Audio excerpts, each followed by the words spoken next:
final matches set to commence in the USL Championship season. It is week 34 and Judgment Day. And judgment has already been placed on Orange County and Hartford. OCSC are into the playoff field. Hartford finding out in the past hour that they're out. Tonight's match is presented by Great Park Live. Joined by Jessica Charm and Mike Watts on hand. And think about what Orange County has done to turn their season around. The first 5 games unbeaten after a tremendous finish to the 2023 season. Morten Carlson goes home to his native Denmark.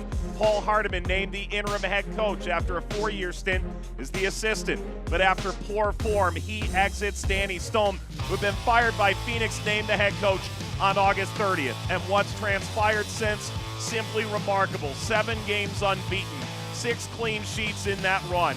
They went from a 6-0 loss at Charleston to a 4-1-3 conclusion to the season that sees them assure a playoff berth in the 33rd and penultimate game of the regular season. Jessica, one of the major keys to their attacking turnaround, Ethan Zubak's been tremendous. He's our player to watch, presented by Omega Accounting Solutions. And he's a dynamic forward. He has the knack for arriving in the right place, right time. He's intelligent. He times his runs, and he's clinical in the right moments. 10 goals, 2 assists in his appearances. He's a man that is on fire in this great run of form.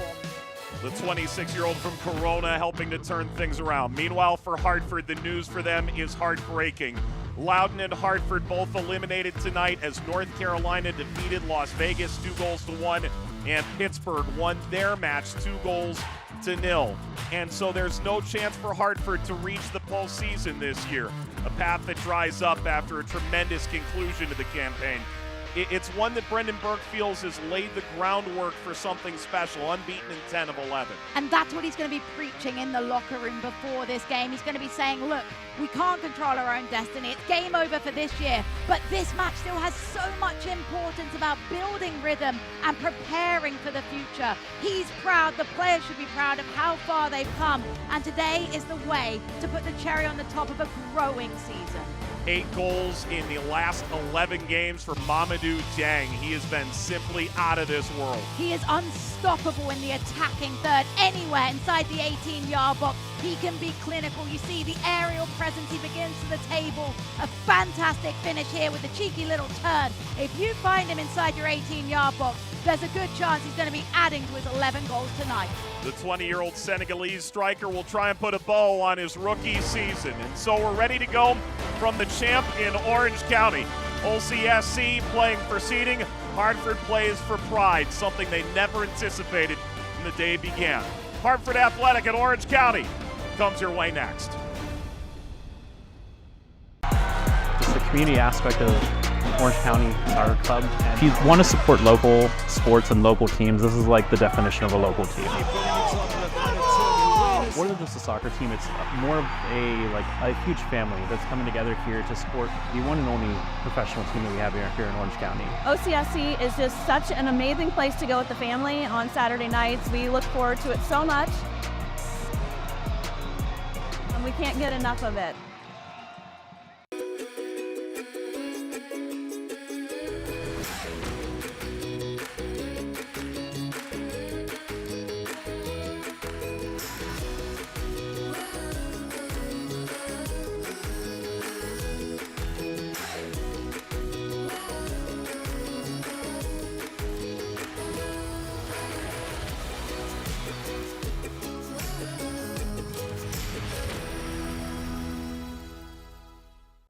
Kids grow up fast. You know when I first started noticing it? When I stopped getting hugs. With Command IQ, I found a way to get the hugs back. Watch. Dad, the Wi-Fi is down. Oh, let me see if I can fix it. It's back. Thanks, Dad. You're the best. With Command IQ, you can bring the hugs back. Here in Orange County, passion runs deep for the beautiful game and for the community. That's why Patterson Autos is proud to be the official sponsor of the Orange County Soccer Club. From Tustin Mazda to Tustin Hyundai, Huntington Beach Mazda to Mission Viejo Kia. We're 4 dealerships strong, serving Orange County with the best selection of your favorite vehicles. At Patterson Autos, we believe in teamwork, community, and giving back. So join us in cheering on OCSC. Come visit Patterson Autos, your favorite Orange County dealer, and let's score together. Ready to roll on this Saturday night, the final home game for Orange County, at least the last one scheduled. They'll try and play for some improved playoff seeding. Tonight, they welcome Hartford, who are out of the postseason, eliminated by results earlier tonight. Take a look at the starting lineup for Orange County. Nakam and Partita into the 11. They replace Miles and Chata. And Danny Stone has preached about his versatility, about his squad depth, and he displays that with the ability to rotate. Keep eyes on Chris Hagart, though. Hagart has a lot of control on the ball, can distribute, and is an exciting player that moves the ball very well in the middle of the park. Conversely, for Hartford, they have played a lot of games in a short amount of time, and they've made 4 changes as a result, including in the back, Budati and Hodge, Asiadu into midfield, Van Kayazil in as well. And the concern about when you make so many changes in the back line is how it affects your chemistry, how it affects your decision-making. It's an area to watch for Hartford Athletic defensively. They've conceded a lot in recent games. They're coming off that 2-2 tie with Tampa. How will the impact of the changes affect the defensive stability? Game time tonight here in Irvine, California. What a tremendous run it's been for both these teams down the stretch from beneath the playoff line. In the case of Hartford, tantalizingly short. For Orange County, they have earned their way back into the top 8. And they'll wait tonight to see other results to find out where they'll begin their playoff journey, just 3 years removed from winning the USL Championship final. Chris Hagart stands over the ball, and what a massive addition he's been midseason, coming in from Staubach. And the County Line Coalition, they never lost faith. They've watched their team for the last 7 games provide an unbeaten run that gives them growing confidence that perhaps this team can do what was done just 3 short years ago, bring a title to Orange County. They close out the regular season tonight in Irvine. Orange County hosting Hartford Athletic.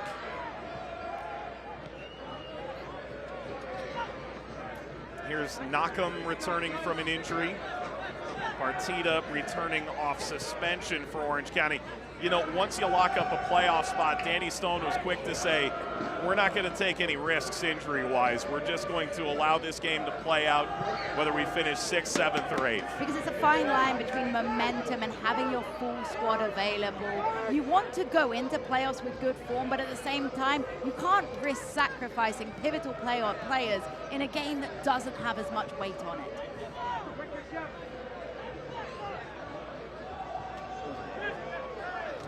Massive tug on Samadia. Right spotted outside back. Player featuring for Sierra Leone, the tug from Jameson, the attacking transition stalwart for Orange County. Well, you and I both were calling games that ultimately impacted Hartford in the most negative of fashions. You called North Carolina, Las Vegas. I called Pittsburgh, El Paso earlier tonight. Surely this Hartford team was aware. When we spoke to Brendan Burke, the lead up to this game, he said, absolutely, I'm going to tell the guys if we have a chance to get in. Now that they know that there is no chance, how much does that affect the way they go about this game? It's really tough because you're going to be heartbroken, but at the same time, you have to find a way to motivate yourself as a player to realize that you're still playing for your future at this team. You're playing for minutes in the next season, and you want to make sure you leave a positive mark, not only on your coaching staff, but also your fan base who have backed you the whole way. For Hartford, they have to keep a little bit of faith in the fact that they kept themselves alive till this final day of the season, and that's something they can take a lot of solace in. Burke saying earlier this year, great crowds all season, and he remarked it's amazing given the state of the last 5 years, only 1 playoff appearance. They feel like they've built something that they can grow on. Ribeiro sends it downfield.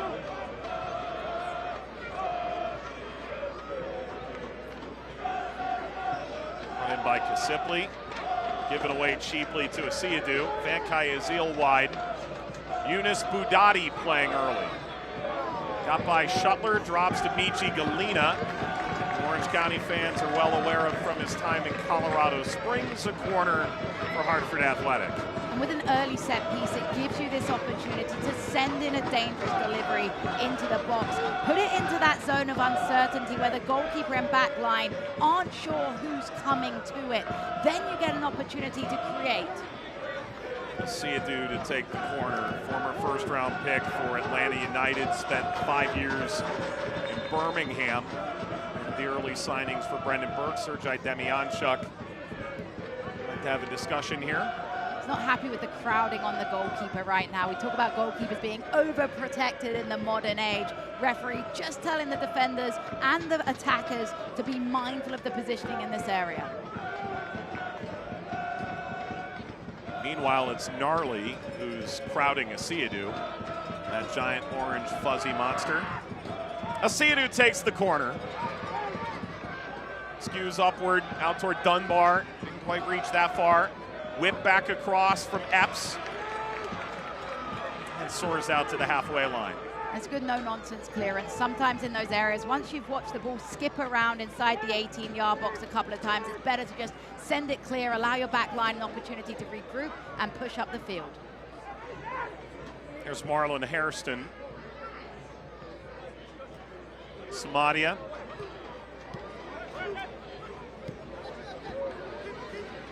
Galina, former young player of the year in the championship, sold for big money overseas, went to Turkey, then Norway, reunites with Burke, his former coach for the Switchbacks, in his new project in Hartford.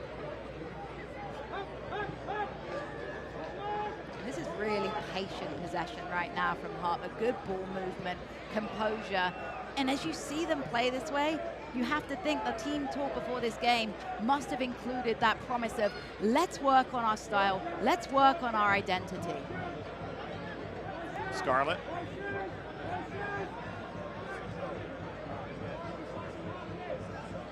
Identity that's grown quite a bit over the course of this season. 1 loss in 11 to close out the campaign. And make it 1-12, I suppose. That's got to be a tough pill to swallow, because we talk about form going into playoffs, and Hartford would have felt if they'd been given that chance, if they'd have had the opportunity, they'd have been confident to beat anybody.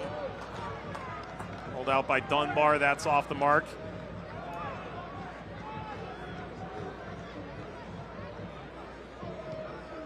Especially on the heels of Phoenix, lowest seed to ever win a title, the number 6 in the West last year, proved home field advantage merely a mirage. Late game winners or game tying goals in all 4 postseason games, shootouts twice. Provide a roadmap, particular to this Orange County team. We'll have to do it from the 6, 7, or 8, pending the result tonight.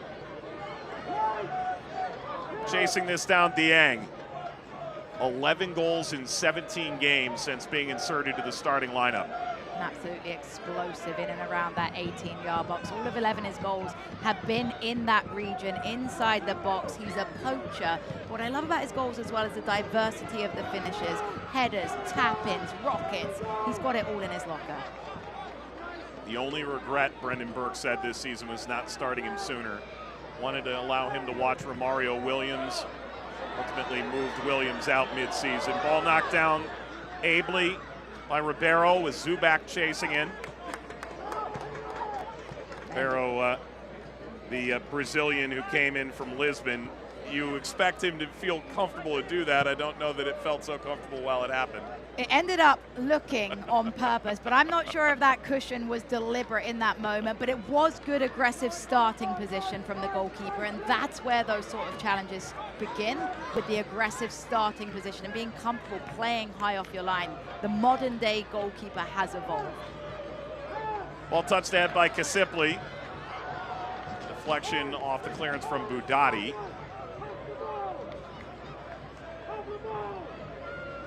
He said, if we get the goalkeeper from Lisbon, we're in business. He showed up motivated at the age of 34. Most of his career in Brazil.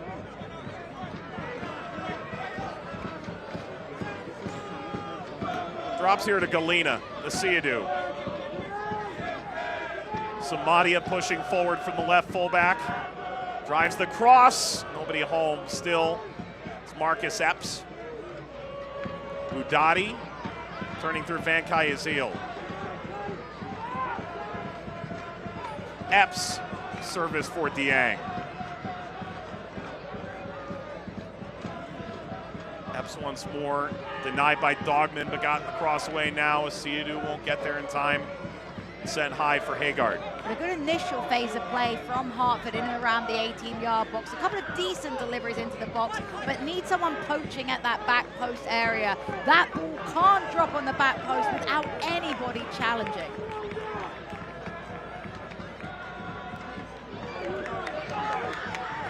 Powering upfield, Cameron Dunbar ran into Hairston, and a yellow card for Sergei Demianchuk. That'll go to Van Kayazil.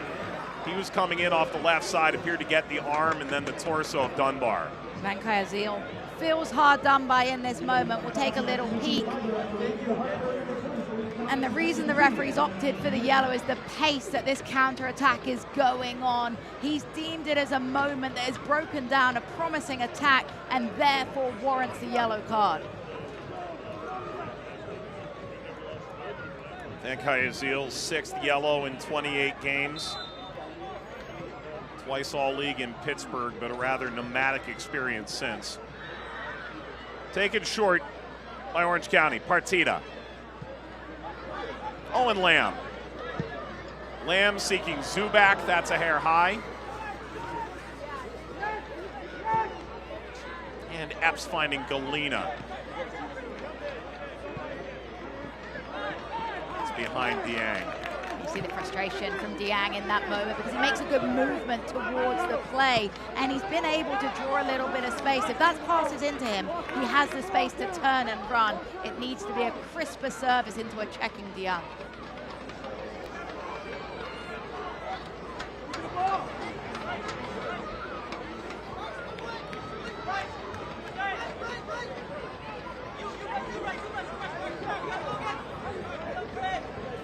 .68 degrees tonight, 43 miles down I-5 from where the World Series continues at Dodger Stadium. And yet, these poor Southern California players with their puffy coats covering their poor shivering legs, they don't know how good they have it. They need to go ahead and visit London. Yeah. People say since I moved to the south, I've got a little bit soft, Mike, but I would be wearing not a coat, I will say, in these conditions. The blood thins out a bit the further south you go.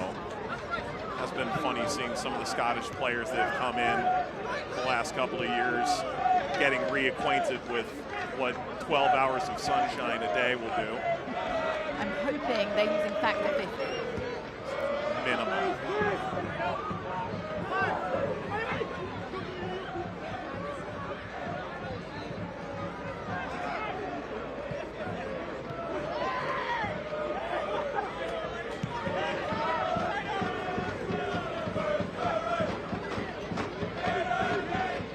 Samadia now.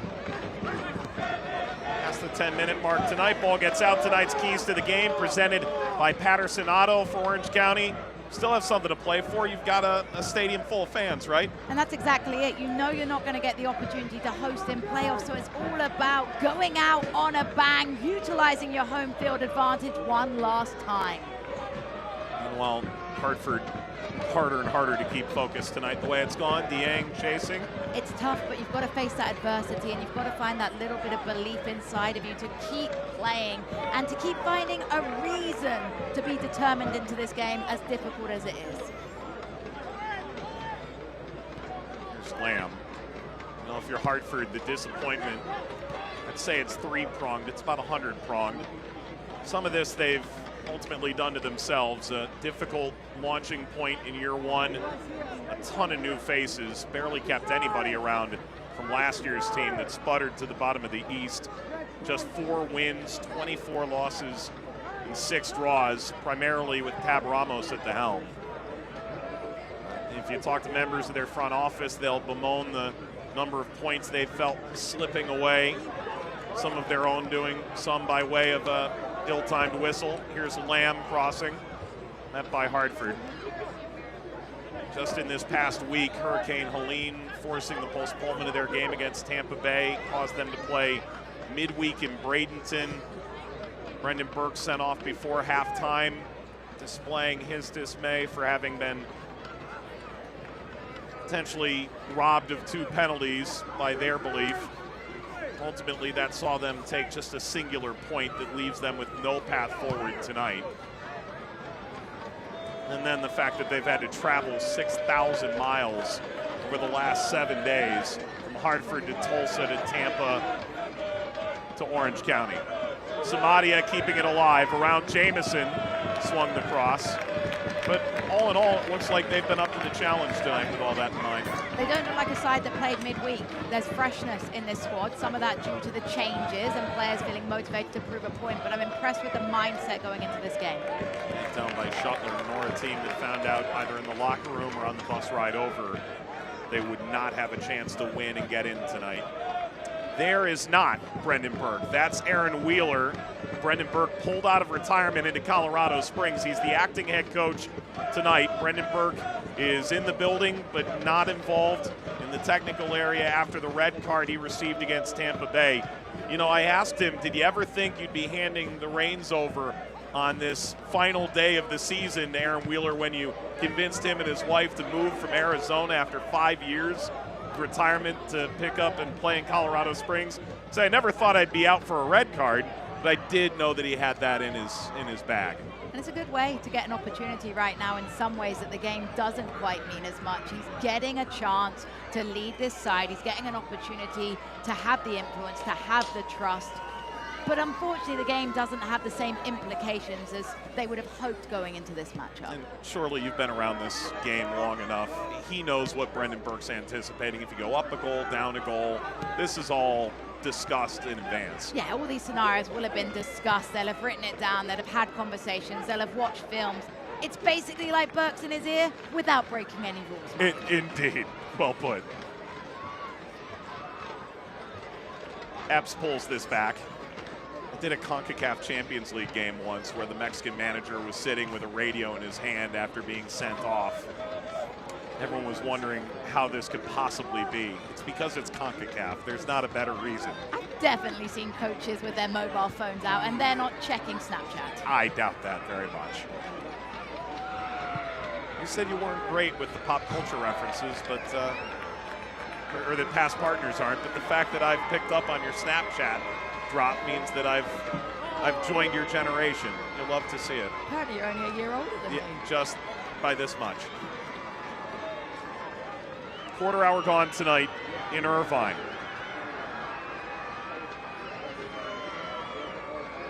Phoenix did fall earlier tonight. They led Louisville after 10 minutes, but Louisville finishes their 24th win, ties Phoenix for the most in a regular season all time. They finished 16-1-0 on home ground. They dropped just 3 points, and it was to Rhode Island. And so Phoenix unable to advance up the standings on the last day. Dieng chasing back to Shuttler. For the most part, this has been a rich get richer kind of night. Phoenix will finish 8th. Orange County could jump Oakland into 6th. Contact from behind. The whistle's gone against Galena. Galena a little overzealous, and he'll see a yellow card as well. So now that's 2 players in the books early on for Hartford. You see it, and it's just a bit of an arm push, and the height of the arm in the back of the neck, the fact that there's a transition moment up the field has deemed the yellow card to be warranted. I guess you could say it's been consistent. 3rd yellow in 30 games. Really unlocked in his combination with Dieng in the back half of the season. 13 goal contributions, 8 goals, 5 dimes. Meanwhile, Orange County can only advance up to 6th. Right now, Oakland playing in unison. It's 0-0 for them at present. Kasipli winding a decent ball, punched away from Zubak with some vigor by Ribeiro. It's a really important, dominant punch by Ribeiro. He makes his decision early. He commits that he's going with the one-hand punch, and look at the range he's able to get away with it, to get it clear from the frame of goal. Now, there's a lot still to be decided here in the West. Sacramento and Colorado Springs are currently sitting 4-5. Las Vegas lost in North Carolina, so Memphis, with their 2-1 lead at the moment over New Mexico, would move all the way up from 5th to 2nd on the last day of the season. Ball nearly given away to Kasipli. Wasn't quite able to maintain it. Hagart slips through down the right side and off the outside of the netting. Rippling effort from Jamison.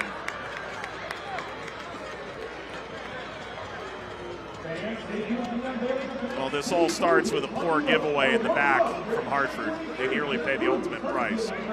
You've got to pick your moments of when to play through the back. That wasn't it. That outside boot touch, though, from Hagart was a perfect splitting ball. You see the reaction there, though. Wanting to do better with that finish was Jamison.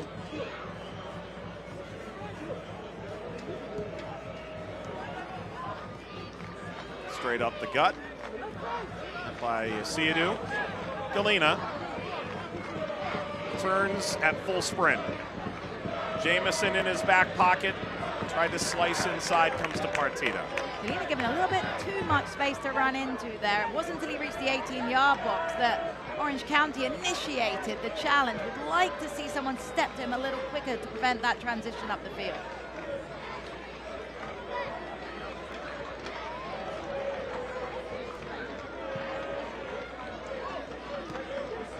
Owen Lamb. He will start all 34 games this season. Jamison squaring through, bounced away from Hagart, Dunbar. Jamison with a deflection, caroms off Hairston and over the line. Just feels like Orange County are heating up a little bit, though, spending more time in the attacking areas of the pitch. It's good defending in the end by Hartford Athletic, getting bodies back, getting a deflection on to knock it out. But it sets up a corner kick for Orange County. They will send forward plenty of aerial presences from this set piece.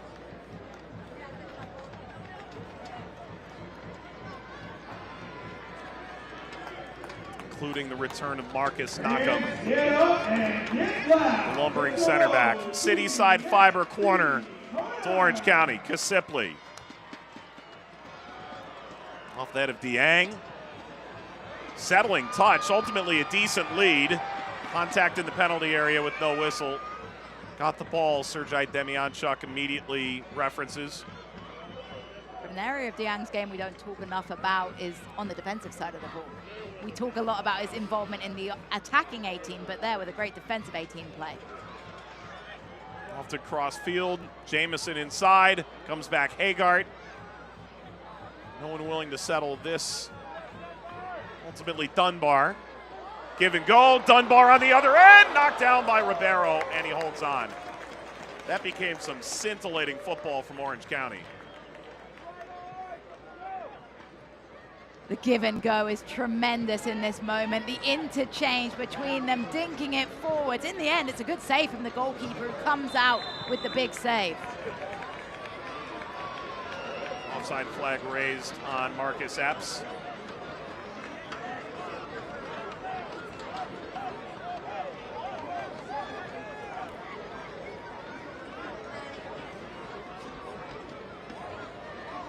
Orange County coming off a 0-0 draw against #1 seed New Mexico. Confirmed now that they will not see New Mexico in the first round. If everything ended as it is right now, they would go to Memphis, which is a big ask. They'll take a lot of confidence from that 0-0 result against New Mexico, because when you look at the stat sheet, they had opportunities to win the game. They outshot New Mexico in moments. Jamison, Hagart, Lamb fully extended. Siadu chasing that down. Dieng put it in his path. Ooh, Partida came up lame from that. And that is an instant reaction. You desperately hope that there's not something far more significant to that. You just hate to see it. These are horrendous moments where you see a player pull up in that manner.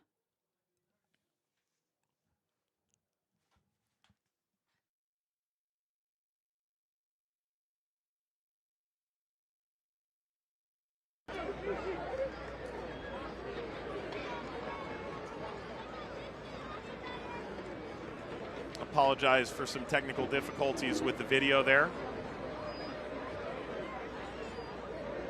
You may have enjoyed the Charmin podcast that existed in its absence. There's Danny Stone. Took over this Orange County team mid-season for Paul Hardiman, and truth of the matter, he has never had a full deck. The injury report is a constant churn of major names.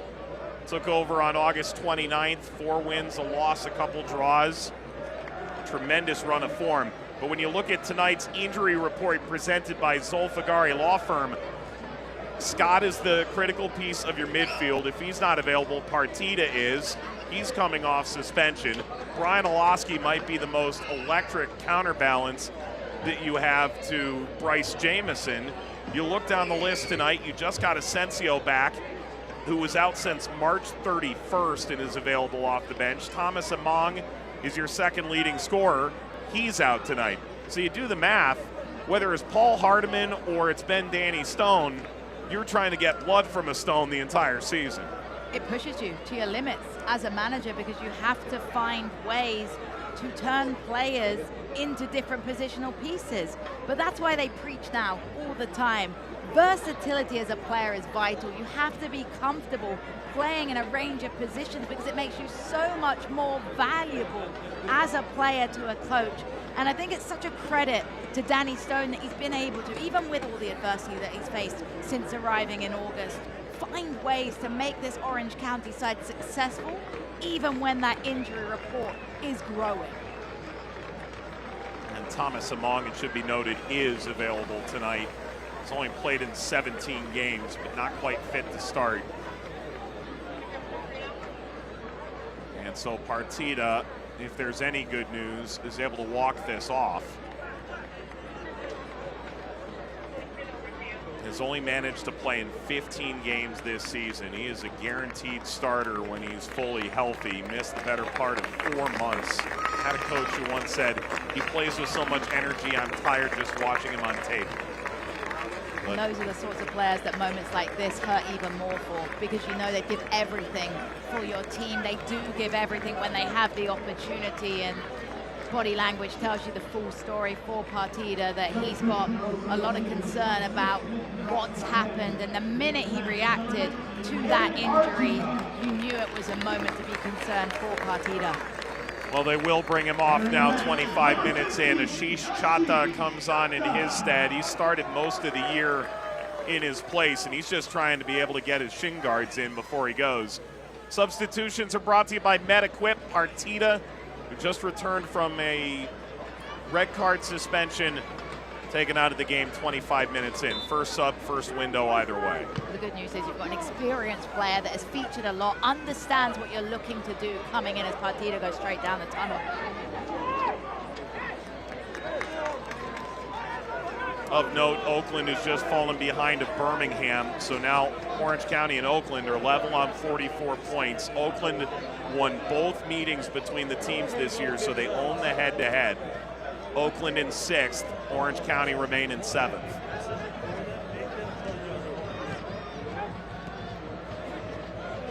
Should Orange County grab the lead, they could move into 6th place in no time at all tonight. Ironically, both Oakland and Orange County playing non-conference opponents that were eliminated in the last 10 days. Birmingham in the case of Oakland. Of course, Hartford eliminated tonight. Good lead for Haggard. Haggard lets fly, knocked down by Rivero. The ball slithers over and into Hairston. Van Kayazeel starts it the other way. Such a good hit from Hagar, though. Struck it clean as can be, ended up being a really good save. But the connectivity, the cheeky little flick that left it for Hagar. Beautiful offensive connectivity and understanding. Take another peek here.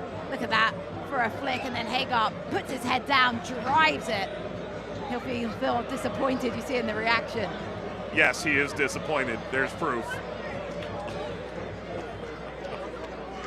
Seeking his second goal, and meanwhile, Zubak is down. So Ribeiro able to get the ball away, and Zubak takes a harsh fall and seems to be grabbing at the back of his left leg at present. Took a massive hit from a massive man in Tristan Hodge.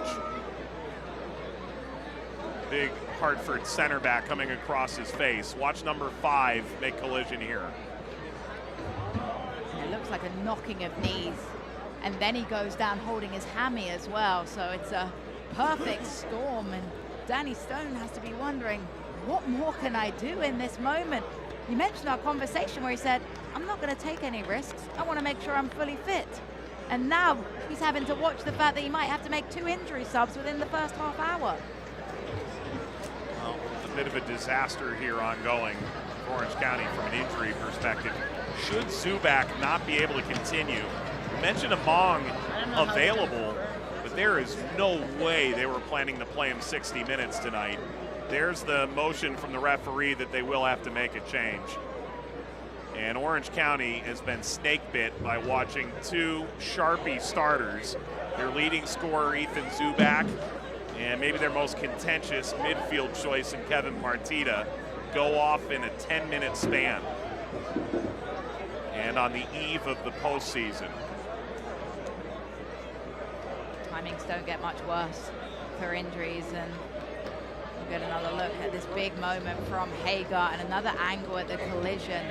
And it looks like a hip-to-hip contact as well as the knees-to-knees, and he instantly seizes up, which makes me think that physical contact on the hip has caused that hammy to seize up. And as you see in the facial expression, it's definitely not comfortable for Zubak right now. Well, the reality is Jamison doesn't really have much experience, if any, in the 9.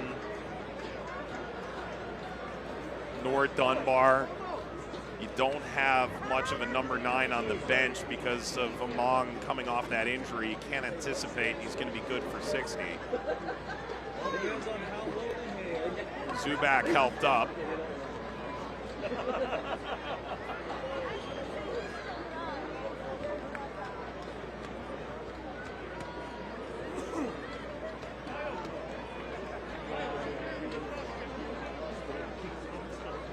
So if you're Orange County, this is a side that went on a tremendous run under their former club captain Richard Chaplow to win the 2021 title. He flames out. Morton Carlson comes in. He's able to get the season turned around, navigate into the postseason in 2023. They're bottoming out in 2022. This year, 2 coaching changes. Sold Carlson so that he could go back home to Denmark. Great for all involved. However, Paul Hardiman struggled upon taking the gig. Now Danny Stone, who's sort of had to navigate, as we mentioned, through all of this. And you see Zubak applauding to the fans here. He's a local kid, came up through the Galaxy organization. He's about to face arguably his biggest tempest yet, and he's going to have to do it knowing that the playoffs and do or die is now just 7 days away. Orange County playing with 10 for the moment. Epps, ball forced away.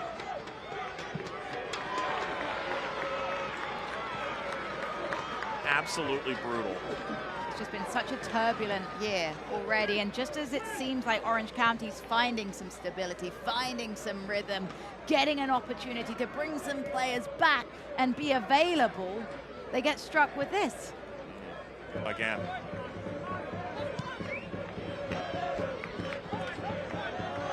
Samadia, nice move and a stiff arm to Lamb. Samadia laces the cross, ball deflected away before it got to Shuttler. Dieng was waiting centrally.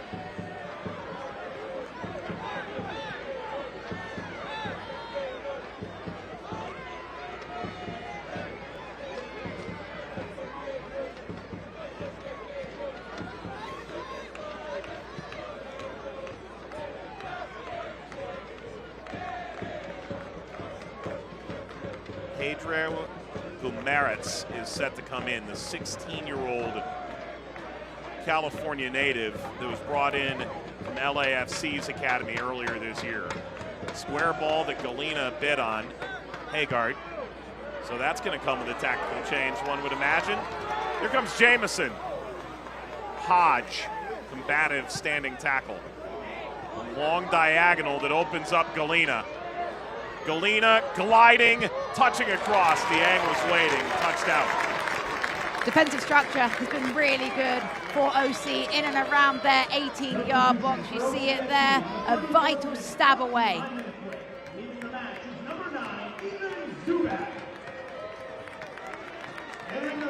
Another look at that clearance. It's all about the positional awareness of OC, checking their shoulders and making sure they get there with a no-nonsense clearance.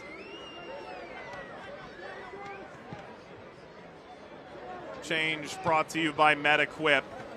And if we can get an update on Ethan Zubak, we'll provide it here tonight. Otherwise, you might think Orange County will want that to be under wraps as the week progresses. Ball across. A lot of power on that, despite an elongated leap from Michi Galena, although it skews wide. It's really impressive the airtime that Galena gets on this header, but he needs to time the run a little bit better. We'll get a look.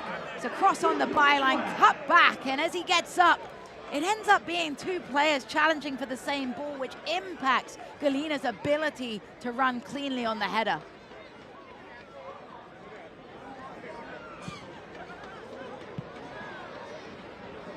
So Guimaraes comes in, and Orange County put under a measure of pressure. This denied.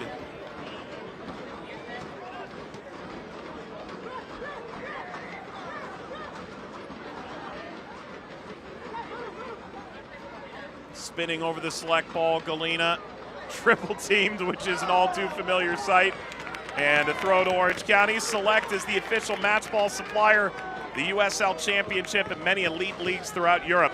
Visit us.select-sport.com. The latest Select products, specials, and more. Select, the player's choice. Thank you for that brilliant marketing tactic from Owen Lamb. If he just spun the ball over so Select was right side up, we're talking about a commercial. They are good soccer balls. I've played with them a few times. They're a little bit harder than sort of the Nike or the Adidas, right? It plays a little bit different. So it's better for goalkeepers because less movement. When you get those other types of balls are made for strikers. Must be why no one ever scores in the championship. I'm kidding.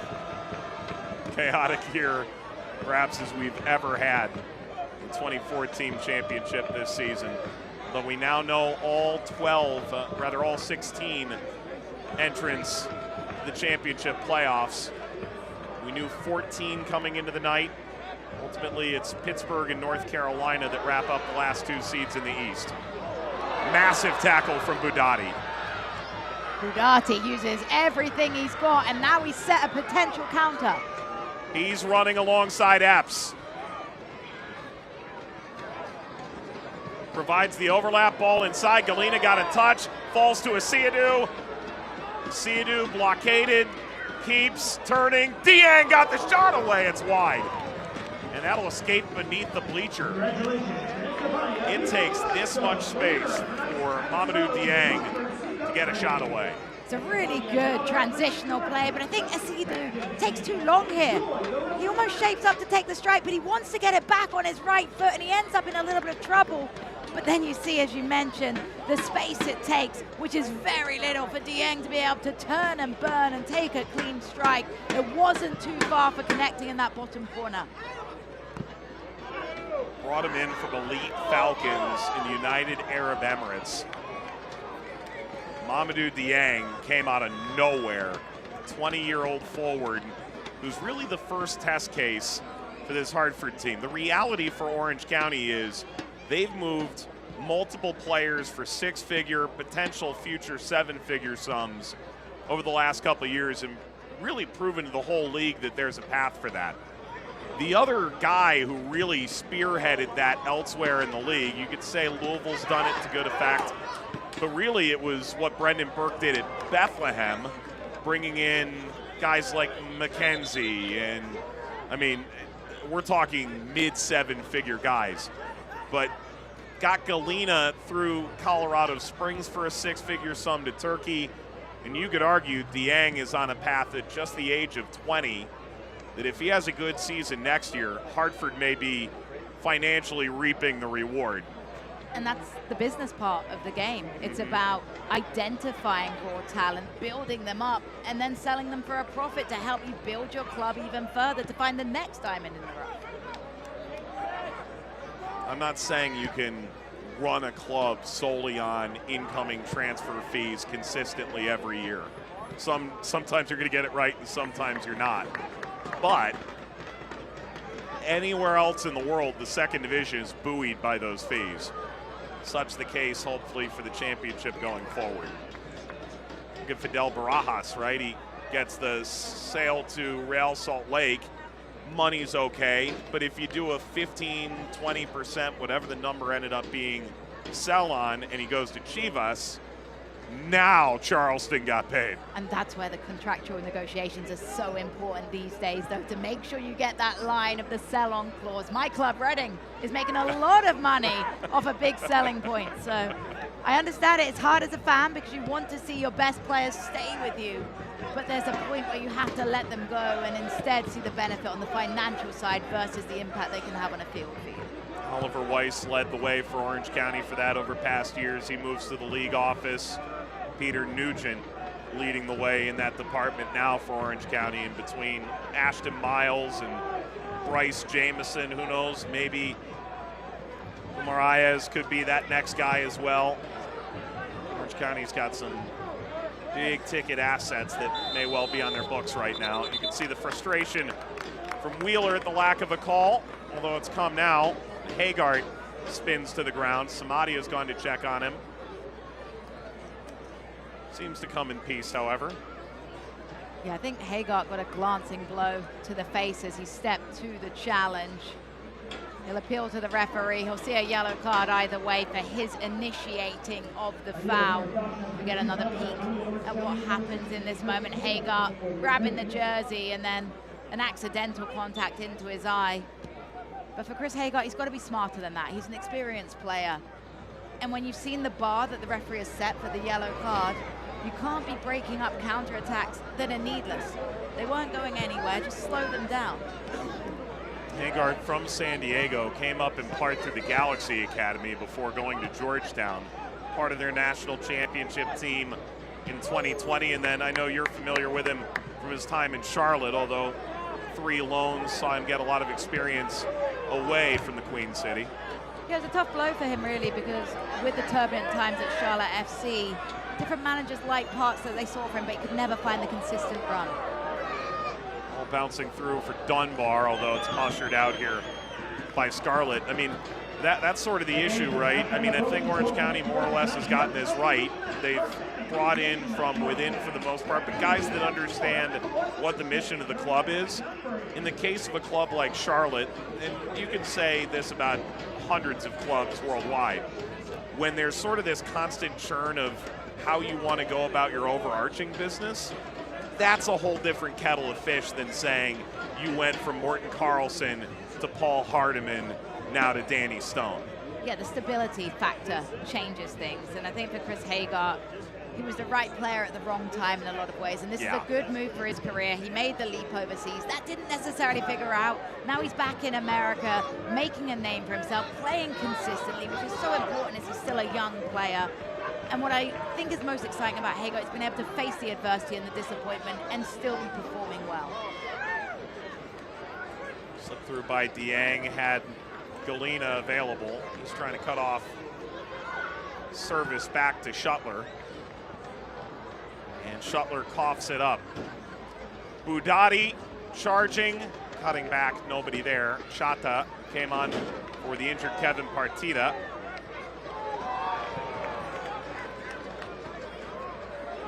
Slide from Hodge, ill-fated. Hairston goes in, even Van Kayazil. Finally, Scarlett, the last line of defense.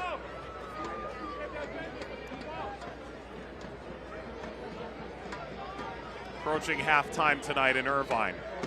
It's been a scrappy first half. Not been too many bright moments, but that's the nature of a game when one of the teams knows that the rest of their season doesn't necessarily have a future. So I think that's been a struggle of this game, to find a little bit of rhythm, to find a little bit of tempo. And then for Orange County as well, because of the adversity they faced with a couple of changes, there's been gaps in the chemistry with having to switch up your starting lineup so quickly.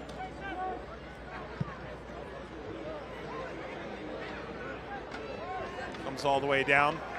In the aftermath of both Hurricanes Helene and Milton, the USL has partnered with United Way Suncoast to help the Tampa Bay area recover from the devastation that the storm left behind. To learn how you can get involved, scan the QR code, visit uslsoccer.com/Milton to ensure individuals and families have the access to resources they need to recover. The Rowdies still displaced from Al Lang Stadium. They played tonight in Bradenton. Meanwhile, Tampa Bay Sun, the USL Super League in their inaugural season, have seen their home venue upended for the time being. Here is Jamison, blasted away by Samadia. Really good tackle by Samadia there. When he goes to ground, he has to get it right in that dangerous area. He's able to stab it away, timing a slide challenge perfectly.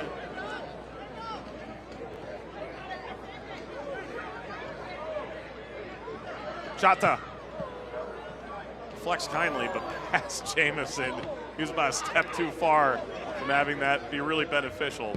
But Hartford's been good all game at reacting to those loose balls, the second balls, particularly in and around their 18-yard box. They've been able to neutralize a lot of the threats from secondary opportunities by stepping to the ball and reacting smartly.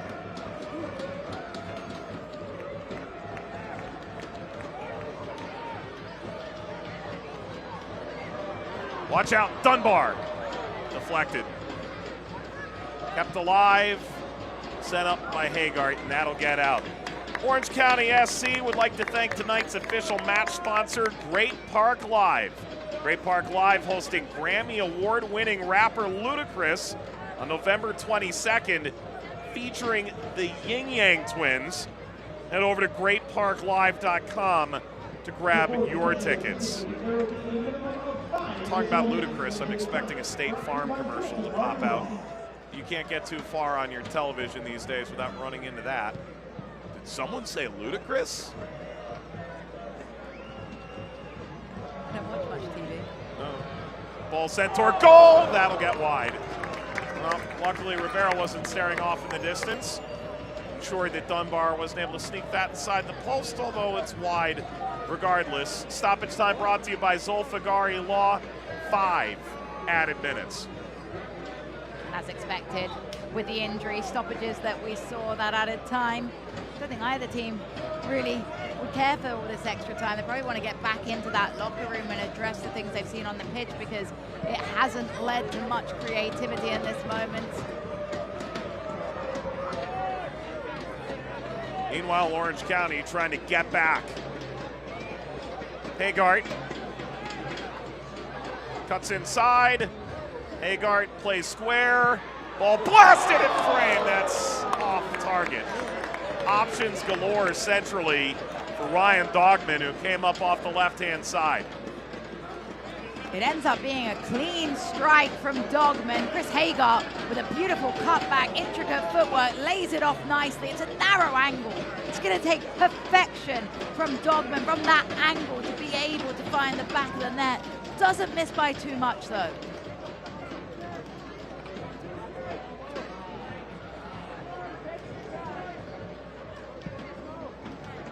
I'm looking, I thought maybe I'm going to work in a Ludacris song or two. I can't say any of these on TV. Let's not get in trouble on my first game with you, Mike. No. Usually takes at least 3 or 4. Now goes Dylan Powers. It's been nice seeing Knockham and Powers really get going for Orange County in the back. Powers moved into the center back role, provide a bit of stability.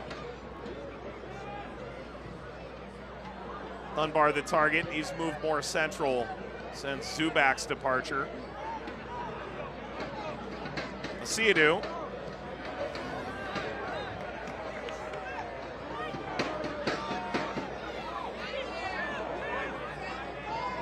Knockham.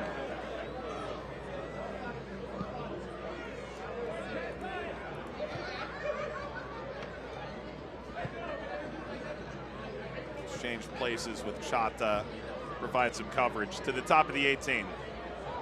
A little wiggle free. Chata's there, plays inside. The return from Dunbar, that's knocked out.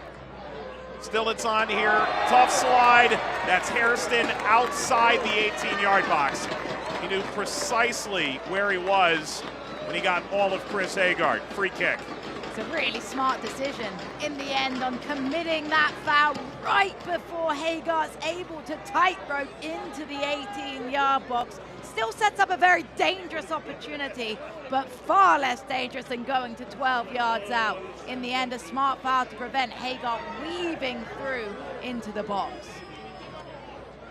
So, Ribeiro has a little more trouble in his midst than he likely anticipated right before halftime. Hagard wins the free kick from sort of right in that Goldilocks region. Maybe it's a tad close. It's hard to get up and over a wall from this distance. I wonder if they're going to look to drive it, particularly as the wall is setting up long, but nobody in that lying down position. Have you come up with a name for that one yet? Not yet. All I know is you need to cover all parts when you get down to that position. Definitely safety first. You know, you catch one to the throat, and I mean, You're not talking for a week? no, that's it. Ball over the wall. It was a decent look, but to your point, never quite dipped back under from Seth Kasipli. I think Kasipli probably made the wrong decision there, because with that range, you're 18.5 yards out from goal. It's so difficult to get enough height to get over a wall full of tall players and dip down to test the goalkeeper. I think a driven strike might take a deflection on its way in, but will cause more havoc in that moment. Sipley has spent much of this year on the injured list, his 5th year in Orange County. Guy with over 220 games of championship experience.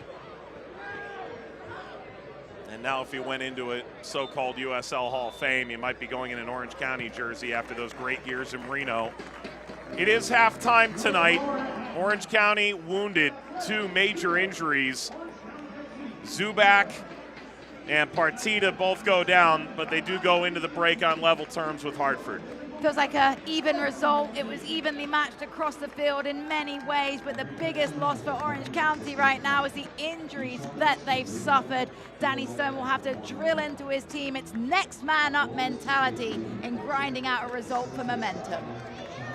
Trying to finish off the home slate on a high. They know they're going to the postseason. Now they just don't know who's going to be available for them when that moment arrives. Orange County and Hartford playing a combative opening 45 minutes tonight. A look around the league, show you the scores that made all the difference tonight. It's coming up next.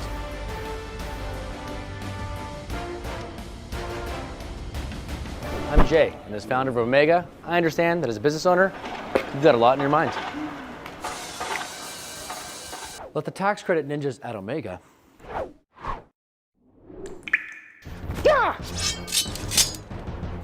get you the money. That's rightfully yours. It's not too late to score big on tax credits, but you gotta act fast.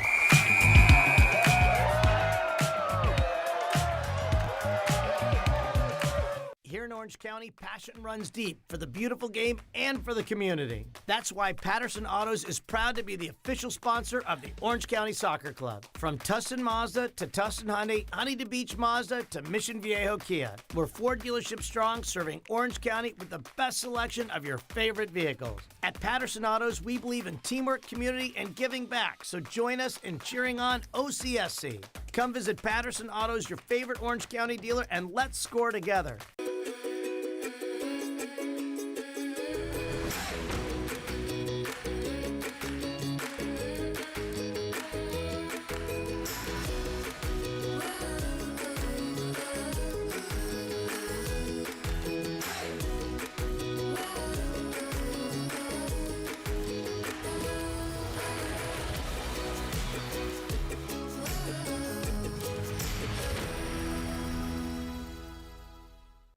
Kids grow up fast. You You know when I first started noticing it? When I stopped getting hugs. With Command IQ, I found a way to get the hugs back. Watch.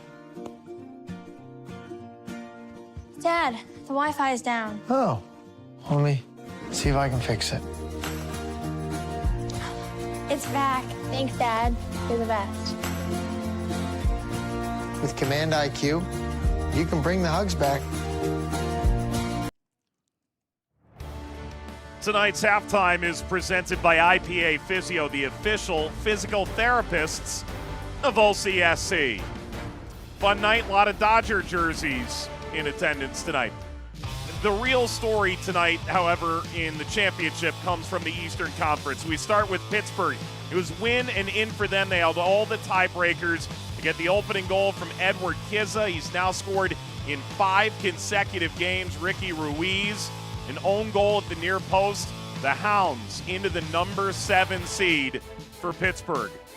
Conversely, how about in Cary, North Carolina? The Lights getting ahead in this game early, but North Carolina fighting back. It was all about the set-piece deliveries coming in and the way that North Carolina FC were able to respond to the adversity of conceding in the 9th minute. Captain Paco Craig gets off to a great leap and heads it home. And a second-time delivery from the same man, Perez, came in here. Flick on, back post, who else but Olex Anderson with the game winner. And North Carolina FC booking their ticket to the postseason. Last year's League One playoff champion will get to the dance. They're the number 8 seed. Bad news, they have to go face the top 2. They get a look at Louisville City. If the playoffs started today, now there's a lot of moving pieces actively. The USL Championship playoffs are presented by Terminix. These are live, so it would be Memphis in the 2 seed, but if we get a winner between Sacramento and Colorado Springs, it's going to change everything. The East is done, however. Louisville see North Carolina. They set the league wins record, 16-1-0 at home all season. Charleston, last year's finalist, take on last year's Players' Shield winner, Pittsburgh in the 2-7. Detroit's first ever instance of hosting a playoff game in the championship. They'll get Tampa Bay. Then Rhode Island slot into the 4-5 game. Will have to go to Indy. Meanwhile, Las Vegas were in the 2 seed, have dropped to the 3. They would see Oakland, but if Orange County win this game and Oakland fail to take all 3 points, those two would flip positions. What's your favorite Halloween costume of all time? I like the banana. I think he's wonderful with the sticks as well. Yeah. Halftime is presented by IPA Physio, the official physical therapist of Orange County SC. Count me in for that beer. Scoreless at the half. Is this somebody's birthday? Dad, come watch us hit this ugly piñata. Dad! When Hornets show up, so do we. Terminix it.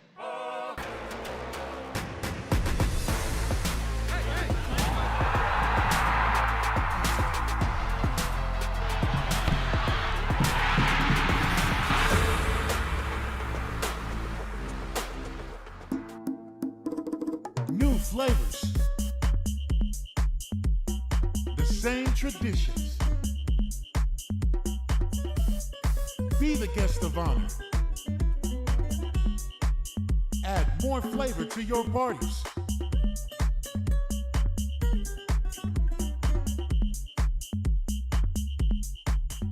El Jimador, spiked bebidas. Welcome to Do or Die.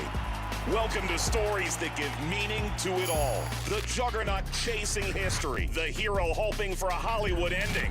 The upstart determined to make the most of its shot at glory. Welcome to second guessing everything. Every coach's decision. Every referee's call. Every pass, shot, tackle, save. Because you know it all means more now. Welcome to the playoffs.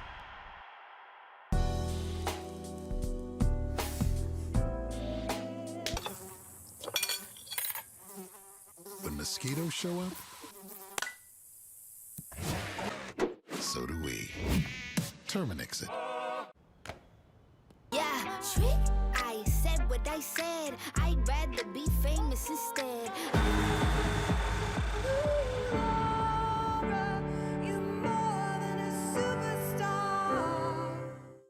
Kids grow up fast. You know when I first started noticing it? When I stopped getting hugs.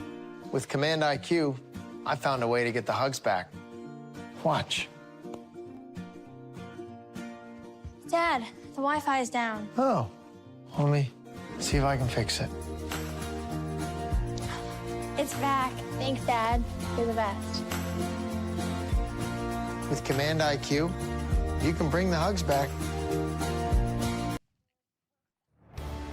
Tonight's halftime is presented by IPA Physio, the official physical therapists of OCSC. How did they get Jessica's balloon? Wow, and face painting. What a time tonight. Let's take a look at USL News and Notes. They're presented by Tiger Balm. Nate Steinwasser went up with mere seconds remaining in a 2-1 lead.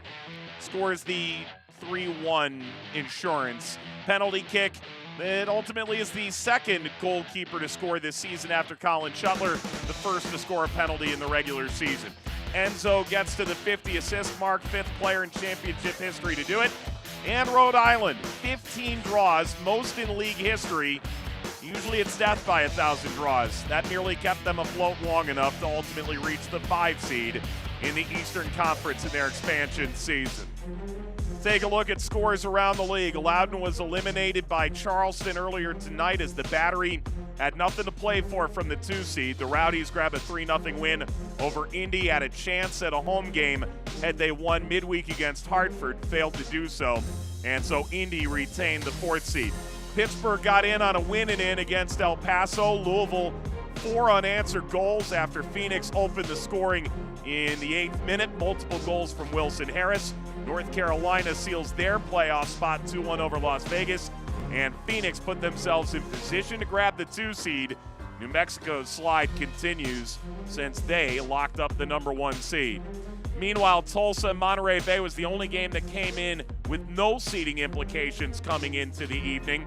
Tulsa wins their finale. Rhode Island got really angry. They were up 4-0 at halftime. Michael Lawrence scored one for Miami FC. So J.J. Williams scored 2 minutes later, finished the first half hat trick.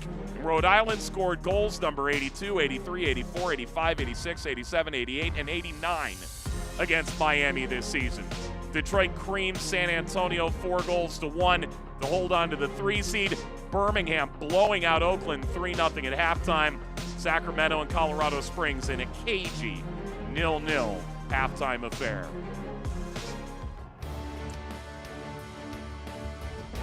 At least if you watch Miami FC, you're guaranteed goals.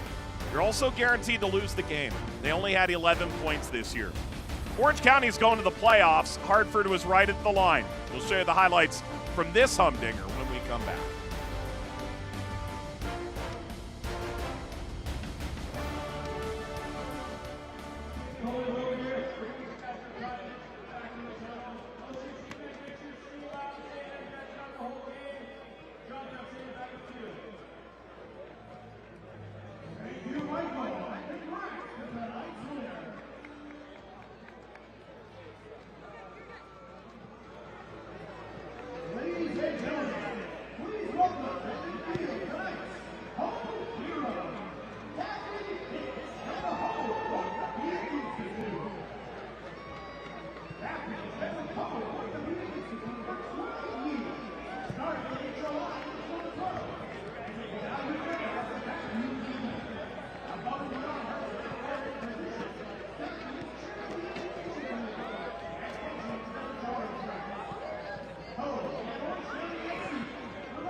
Tonight's match is presented by the Noah Benardou Foundation. Once again, the Noah Benardou Foundation wants to remind fans to never drive drunk and get home safely. Halftime in OC Great Park at the champ, scoreless. The 2021 champ going to the wire with Hartford in the 34th and final game of the regular season. Let's take a look at highlights from this first half. We're going to start in the 19th minute of play. And, well, there were moments where Hartford overplayed their hand. Taking too many gambles, too many risks. Chris Hagar picks up a loose ball. A nice little interchange here. Strike into the side netting. Should be doing a little bit better there, Bryce Jamieson, to test the goalkeeper. Skip ahead just a couple of minutes. And again, it's Hagar at the center of it, popping out Cameron Dunbar. Dunbar divvying a give and go. Quite nearly. Nice from Ribeiro, though. Really good goalkeeping in the end from Ribeiro to come out and close the angle off of Dunbar. Get something on it to stop the momentum of the ball. All the highlights, they just kept flowing for Orange County. Skip forward 6 minutes. Here's Hagar who lets fly. Hagar with a comfortable strike. Quick recoil. He's shocked that it doesn't find the back of the net. In the end, it ended up being a fairly comfortable save. An avalanche of early Orange County chances gives way to Yunus Budati getting end line and serving this up for Galena. And Galena will want to do better here. In the end, he's impeded a little bit by his own player, and the defender can't get a clean run on it. Shortly thereafter, another familiar sight. Epps working off of Budati down the right side, slid all the way across to Asiadu, who's blockaded by Orange County. Ultimately cedes. Dieng, it's a quick trigger. It's a good strike from Dieng, but wind it all back to Asiadu. I think he should pull the trigger earlier, tries to do too much, and then can't get his own shot off. And that takes us into the second half. Orange County's mission has changed a bit here. With the 3-0 game in Birmingham, who do you really want to see in the postseason on the road? You could start to map this out a little bit, but the fact that you have Colorado Springs and Sacramento playing one another means it's still a bit of a fool's errand. If you want to finish the best you can, a win would get you into 6th tonight, given the fact that it's highly unlikely Oakland comes back from 3 goals down in the second half. You have to think momentum is the priority, along with making sure you don't have to make any more injury-forced substitutions. Well, if they do have to make another one, it'd be their final window. They had to burn 2 in the first half. Partita and Zubac both came off injured. Hartford found out they were eliminated earlier tonight as North Carolina and Pittsburgh handled their business. So Hartford Athletic playing out the string tonight against Orange County side trying to prime the pump for the postseason.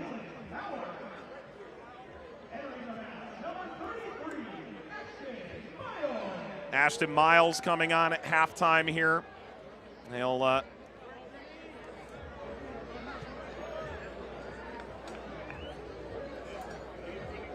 get Powers off.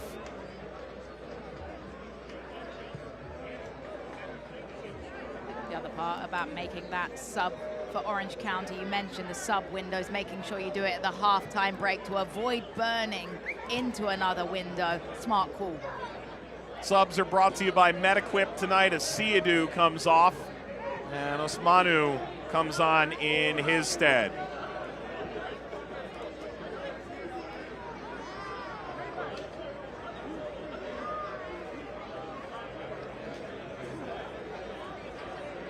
Just to see Pele Osmanu get a chance here. The 19-year-old Cameroonian player makes his USL debut for Hartford tonight.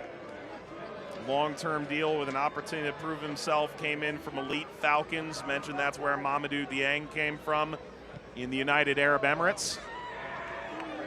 And that's what, when the game is dead, it allows you to do, though. You can bring in a player, you can take a risk, you can expose him to this level and see how he handles it. Yeah, we spoke to Brendan Burke, and I said, okay, if you have a chance to win and get into the playoffs, there's not much of an answer here. Does anything change if that doesn't end up being the case? And he said we may want to just see what a young player or two might be able to provide for us. Ian Shaw's available off the bench, the 18-year-old former Notre Dame commit. He's played in 6 games this year. Perhaps he has a role to play tonight. And then certainly Pele Osmanu coming in off the bench. This will be his first chance to impress upon the fans. But with a name like Pele, I don't know, the standards are high. Yeah, it can always be tough. It's like the little boys that always call Beckham these days. It's a very popular name, did you know that? You mean like USL Championship lead analyst Evan Kerr's son, Beckham? Oh, he didn't. He did. What a lovely name, Devin. Indeed, yeah. It's vital that you turn that around. I hope that he's going to put him in the little soccer leagues. I would think so. The genes are good. He's got to be a goalkeeper, though. Oof. Well, he was a center back, so. Except for one coach who wanted to move him to outside back. I think he indicated he'd rather retire. Galena pushed away by Dogman. Does he not have the legs? I think because he just didn't feel like needing to use the legs for that. He knew what he was.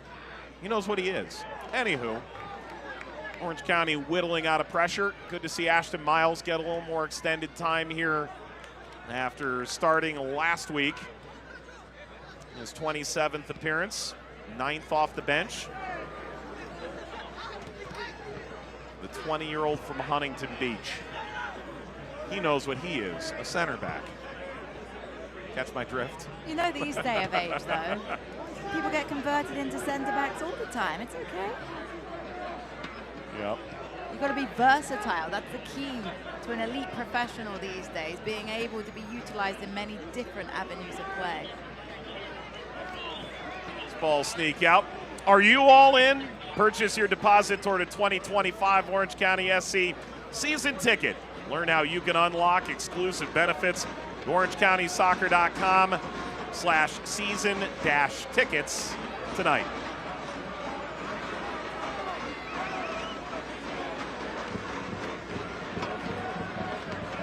I'm sure you're in the building for all the big rivalry games, the California teams. Phoenix coming to town always brings the fans out, the beer garden games.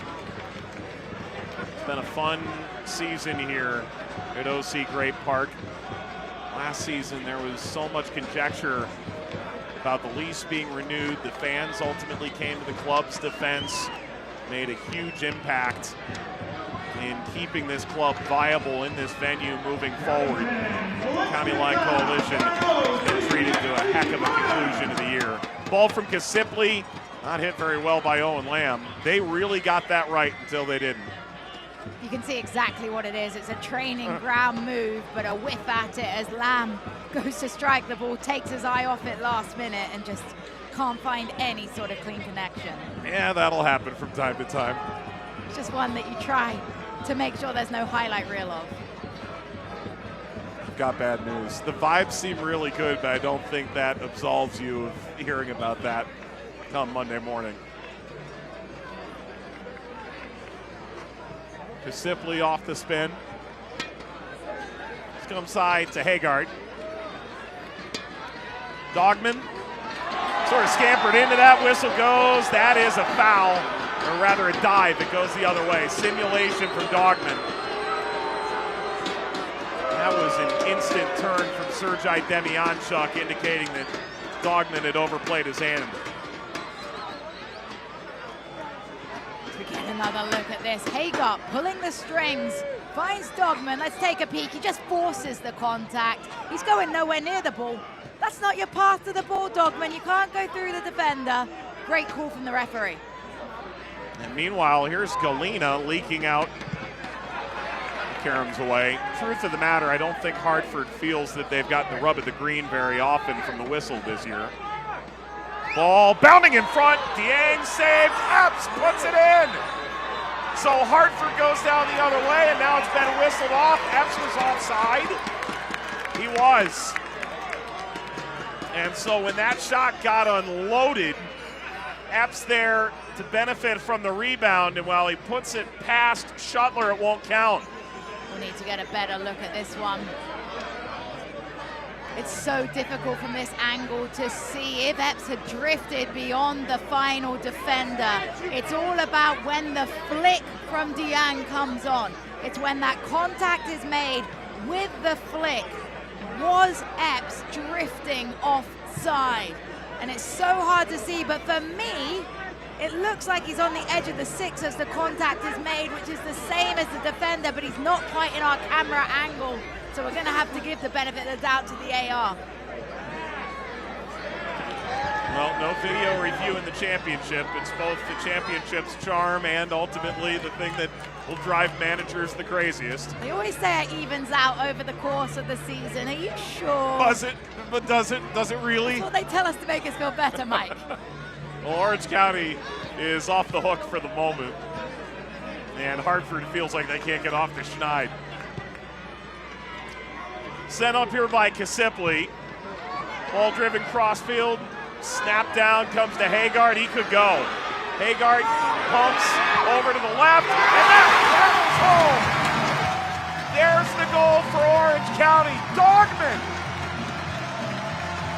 And Orange County grabs the lead. They sit in 6th now on the last day.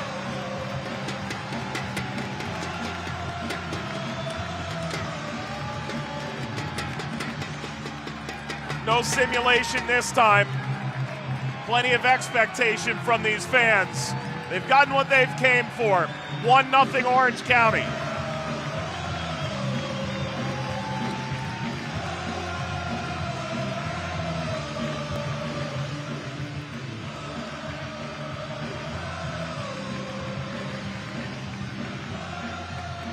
And it's remarkable scenes as you see the camaraderie of this side come together. They don't want to take the foot off the gas. It's Chris Hagar responding to the loose ball and a great little dink over to Dogman, and from that angle he slots it into the side netting comfortably, but that reverse pass, absolutely beautiful. Dogman with the one-time finish into the back of the net, calmly done. But oh, how cruel this game can be at times.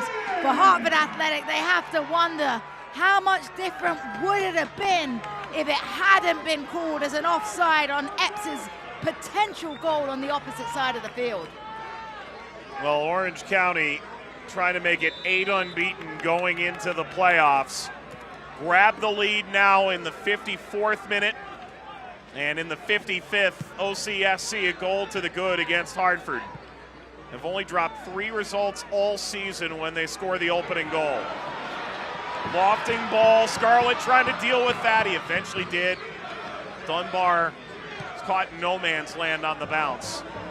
Ball driven over the top. Epps, could it be immediate retribution? Yes! Marcus Epps responds. Hartford pull level, and he's made good after being seen with a goal ripped away just moments prior. 1-1, 55 minutes in.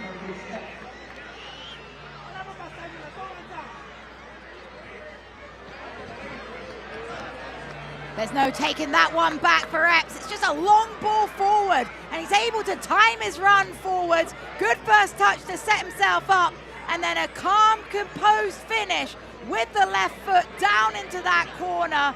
Goalkeeper kind of guesses there. Colin Shuttler doesn't stand his ground. He goes to ground, and it makes for the easy pass into the back of the net for Marcus Epps. But I was interested to see how would Hartford Athletic respond to the adversity of conceding into a game that doesn't affect their standings. Would they drop their heads? Would they allow Orange County to just continue to barrage? And that's a great moment for this Hartford Athletic side to show the resilience to be able to bounce back.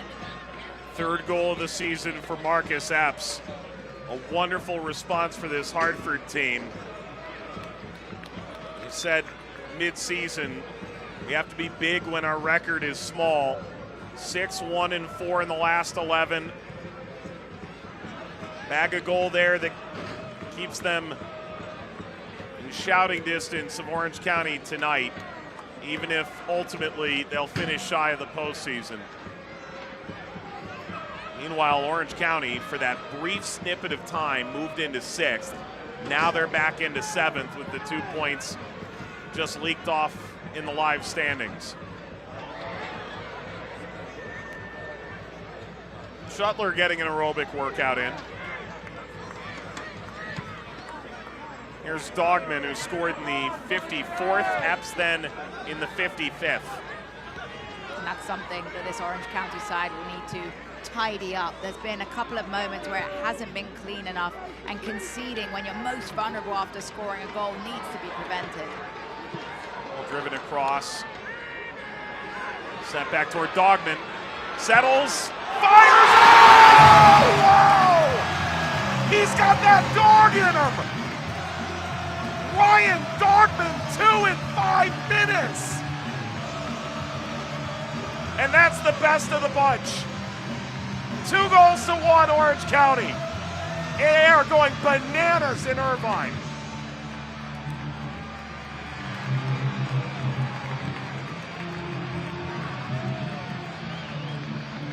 Absolutely unstoppable.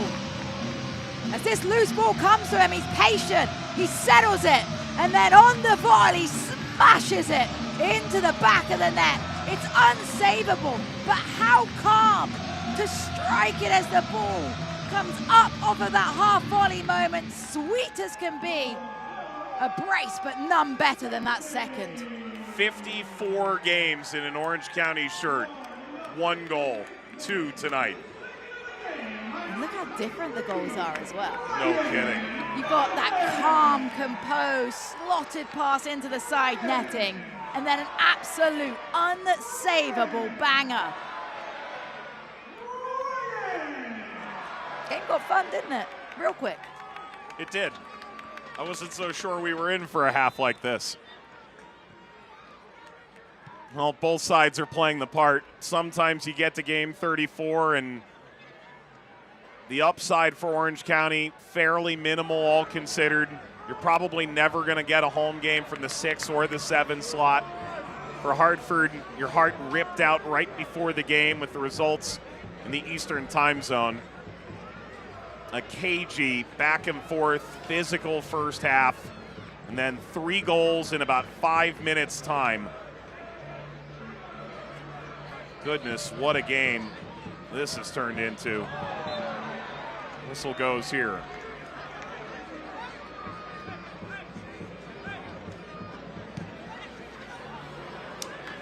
Two minutes and 2 seconds between the opening goal and the equalizer. 2 minutes and 21 seconds between the equalizer and Orange County retaking the lead. And it goes to show how vulnerable you can be after those big moments of elation, after that excitement of getting a goal. Sometimes you don't want to take any gambles. Just get rid of the ball for the first 5 minutes so you can reset and get that composure back. Moraes out to Dogman. Crowd wants him to go for this now. Dogman crossing, and that's the first poor touch he's had of the half. Not everything he touches turns to gold. He doesn't need to buy the lottery ticket quite yet. Is that what we're saying that jersey is, gold? Anywho. Is it like that dress that's sometimes blue and sometimes... That's exactly right. Do you know what color that dress was? It was blue, right? I have no idea. Oh, gosh. You're going to lose sleep tonight? Yeah, I am. Well, this game might cause me to lose some sleep. Some high-octane stuff. 3 goals in 5 minutes.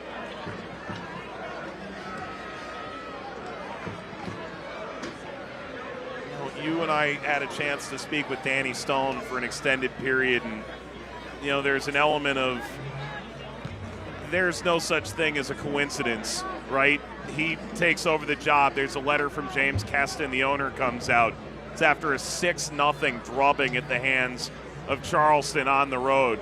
And then they go on this great run at the end of the season where there's a focus and a concentration to this Orange County team. And perhaps more than any point in the season, this is the most dangerous they've ever been as a result. You really can't quantify what competition and training and focus on the field bring.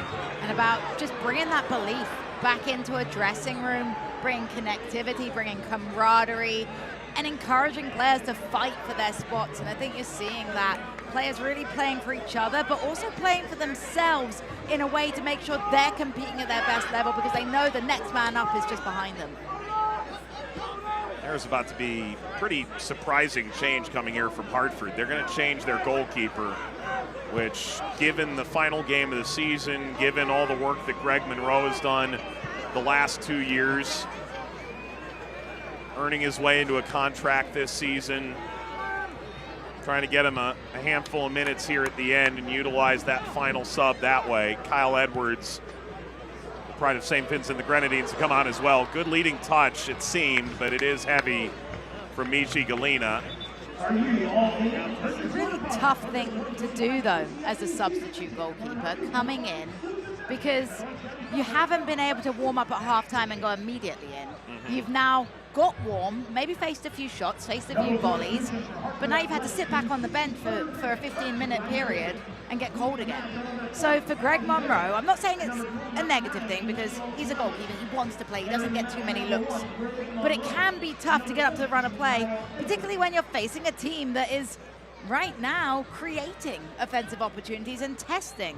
So for Greg Monroe to get a big hug, talk about the goalkeeper union, there's no tighter knit group in football than that. You're rooting for each other even though you're competing for a position. I've had the pleasure of being part of that my whole career. But for Monroe, this is a nerve-wracking moment as you step foot in this goal, knowing that you don't have too long to shine. Wheeler offering his appreciation. Ribeiro kept this Hartford team within touching distance of the playoffs the back half of the season. Tremendous. Monroe trained with Hartford the majority of 2023 off contract. He was on an amateur deal in Austin for a time, the end of the season, then makes the move over to Hartford this year full-time. Fourth appearance, 3 of them off the bench. Red cards, injuries as they are. Only one start. It was a 3-1 loss at Pittsburgh earlier this season. Edwards came on for Samadia, the outside back. And so this is all the firepower that Hartford can muster as they'll try and take as much out of this game as they can here at the end. Scarlett rolling back to Monroe. And look, when you're in college, use it. Siena, Mac Golden Gloves, owns every record in their book, the New York native. This ball driven upfield and a little push offers some safety to Orange County. You know, maybe the greatest women's soccer program of all time. This ball whipped across. North Carolina's been flipping goalkeepers and rotating the last decade. Florida State has done a ton of it over the last few years as well. So in the college game, it's not entirely unheard of, especially on the women's side. To see in the pro game is non-existent because of the sub rules, but even in the men's college game, hugely infrequent too. Yeah, the only place I can think of seeing it recently is in the USL Super League, but it's game over game versus in-game. And I've been a goalkeeper that's come in game, and it's tough. It's really tough, but you understand the sentiment behind this decision. Yep, a lot of sentiment involved in it. Galina, Hudati, Scarlett tried to deaden the ball at the end line. That stays in. Appeal for a foul. Referee immediately gestures to get back up. Ball lofted long. Hagart running. Hagart against Monroe. Whoa. Hagart got the turf monster as the second defender. It's not Halloween quite yet, Mike. Ooh. He'll want this one back. Tough moment. He almost couldn't believe he was so in the clear. I think that's it. As you check him glancing his shoulders, and then he goes with the audacious effort. And I know Chris pretty well. He's going to want to forget that one. Well, the other guy from earlier is off the hook. That's the main part of film now. No one cares about a set-piece miscue. No. Anywho, tough one for Hagart. Bouncing through, Apps rolls across, and ultimately, if you're Orange County, you don't know who you're going to play. Whether you get 6 or 7, probably doesn't affect your home game. You want to finish as high as you can. You want to win in front of your home fans. You hope that this doesn't affect the final result of the game, that you had that kind of opportunity. But if you're going to have one of those moments, have it now. Don't have it next week. Yeah, there's going to be more important 1v1s that Chris Hagart will probably find himself in, and I think he's learned his lesson. Yeah. When you've got a 30-yard head start, focus on Monroe. And Monroe backed all the way to the goal line, which... It was terrible technique, if I'm completely honest. No, not a lot in that went right.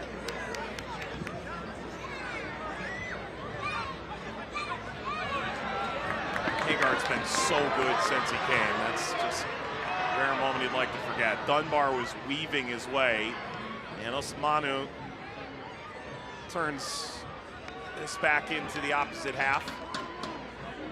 I have to say, I didn't realize Osmanu decided to go with just Pele on his back. We obviously haven't seen him play in the championship yet, and so I just want to say that similarly audacious, I have to appreciate that. Brave, but we like someone that backs themselves. It's a decent idea from the young playmaker into the game. Marias. Whistle against Lamb.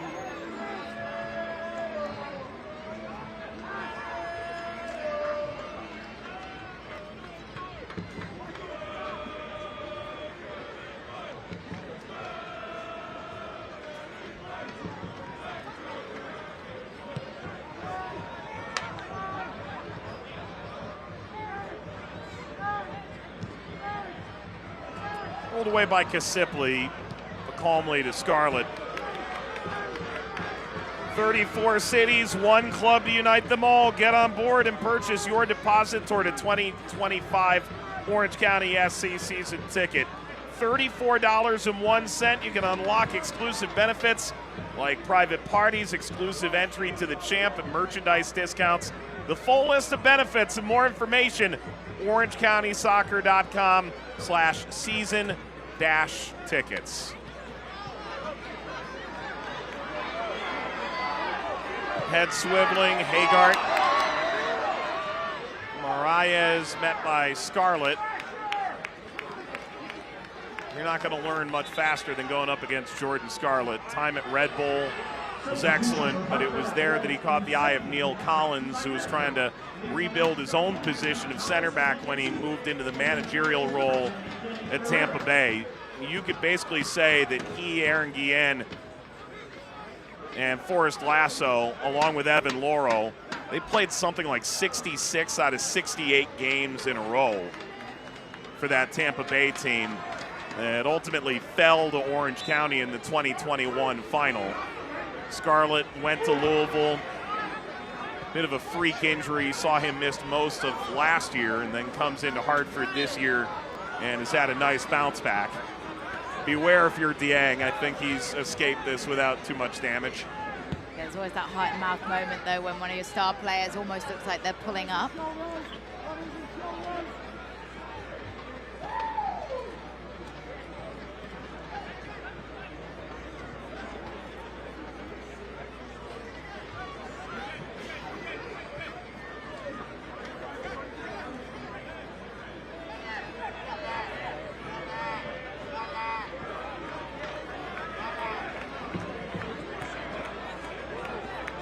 20 minutes to play before we can turn our attention to the playoffs.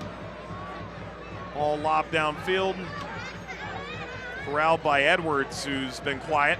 The USL playoffs are presented by Terminix. Ball in, Dieng turns, fires, that's off. Wide to the right. We showed it in the first half. Dieng, when he finds that sliver of space, a devastating weapon.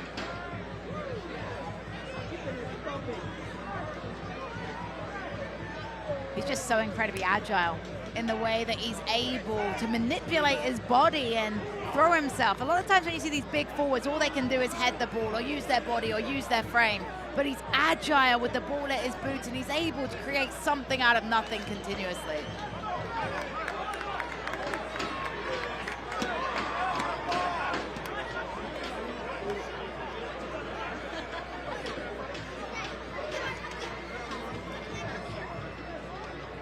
Let's take a step back here. A reminder that you can check out all the exciting postseason action. The USL playoffs presented by Terminix kickoff. Next weekend, the top teams will battle it out for the ultimate prize. Go to USLChampionship.com for all the latest playoff information. There'll be games on CBS Sports Network in coming rounds. The championship final will be on CBS and TUDN in Spanish. Here's Epps, ball stabbed away. You also see a number of games on your local TV affiliates including here on Valley Sports. Just gave out to yellow for simulation. After not giving yellow on the other end for simulation, which I thought was a little bit odd. I'm wondering if he felt like the offense from Dogman was less simulation, more finding the contact versus there being zero contact and just flying. It's the only way I could think about differentiating the two. I don't think Ashton Miles got nothing there either. We'll take a peek at another angle. I think he jumped and went flying. He jumped, but let's not say there was no contact.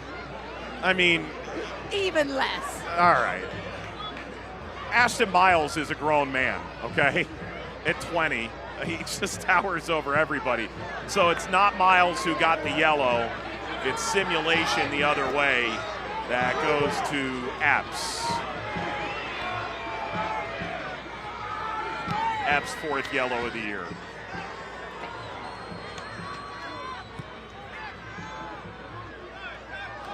Dieng, player fell down. Dieng. You can see Michi Galina saying there was room. Everyone had converged. Dieng wanted that to his feet instead. Perhaps could have done more with it. When you're confident forward, sometimes you're going to take shots that aren't really the highest XG level. Sometimes you've got to be a bit more selfless. You've got to find the pass, but at the same time, you don't want to take away that instinctual moment for Dieng when he picks his head up and sees a chance. 8 goals in 11, 11 goals in 17. His rate would be second best in the championship. Ball lobbed across! Decent look. Cameron Dunbar came sprinting through the middle and did not miss that by much. Dunbar just wishes he had a little bit more of an aerial in that moment. Couldn't get enough hang time to be able to arrive and be able to find that header down onto frame, but a good run forward and able to arrive unmarked in that area.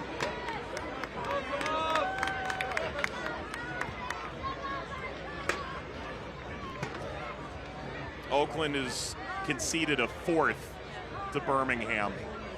So this scoreline holds. It'll be 6th place for Orange County, 7th for Oakland. That would put Orange County in Las Vegas.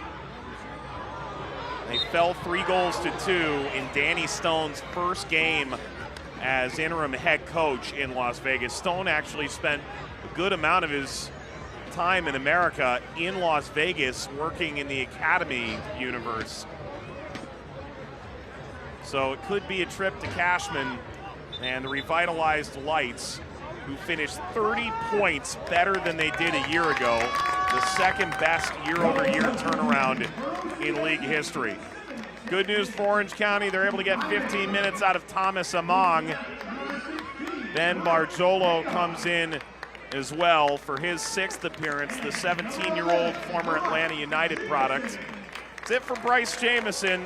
Had a tremendous year, went away to the Under-17 World Cup. There have been offers for Orange County's dynamic young winger already. The 18-year-old from Atlanta gives way, and Hagart may not get a goal for this performance, but he can look forward to trying to amend in postseason play. Subs are brought to you by MetaQuip.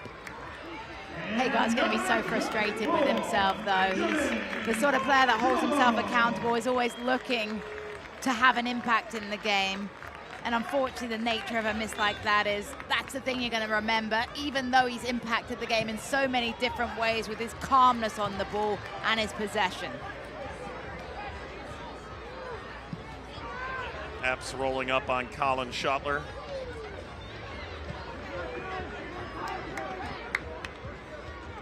Those are the final 2 subs for Orange County. They had to, of course, as we mentioned, make 2 subs in different windows in the first half due to injuries to Ethan Zubak and Kevin Partita. Have not received any update on them. You mentioned it, keeping your cards close to your chest is also an important thing in some way.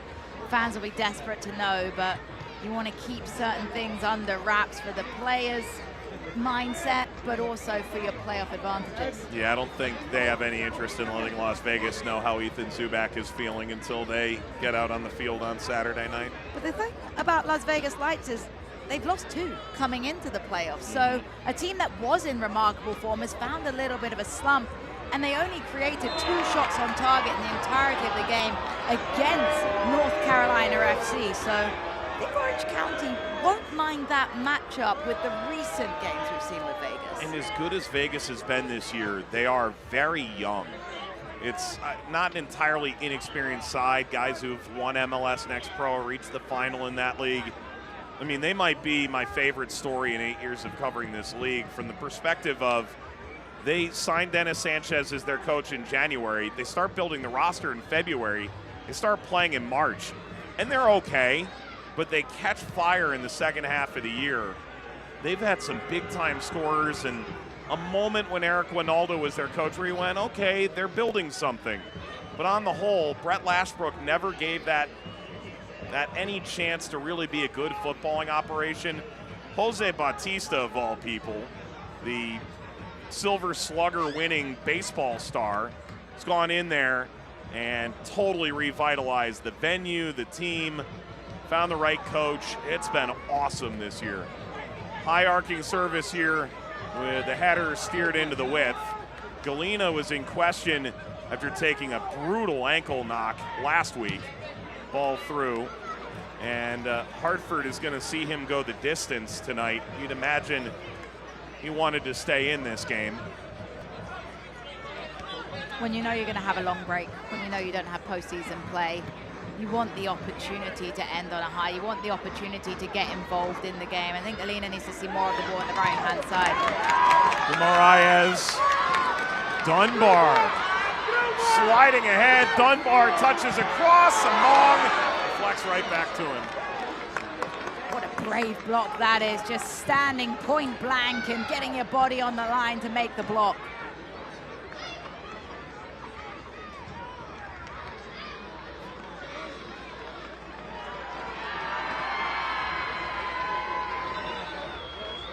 They'll bring this back. Let's remind you, in the aftermath of both Hurricanes Helene and Milton, the USL has partnered with United Way Suncoast to help the Tampa area recover from the devastation the storm left behind. Learn how you can get involved.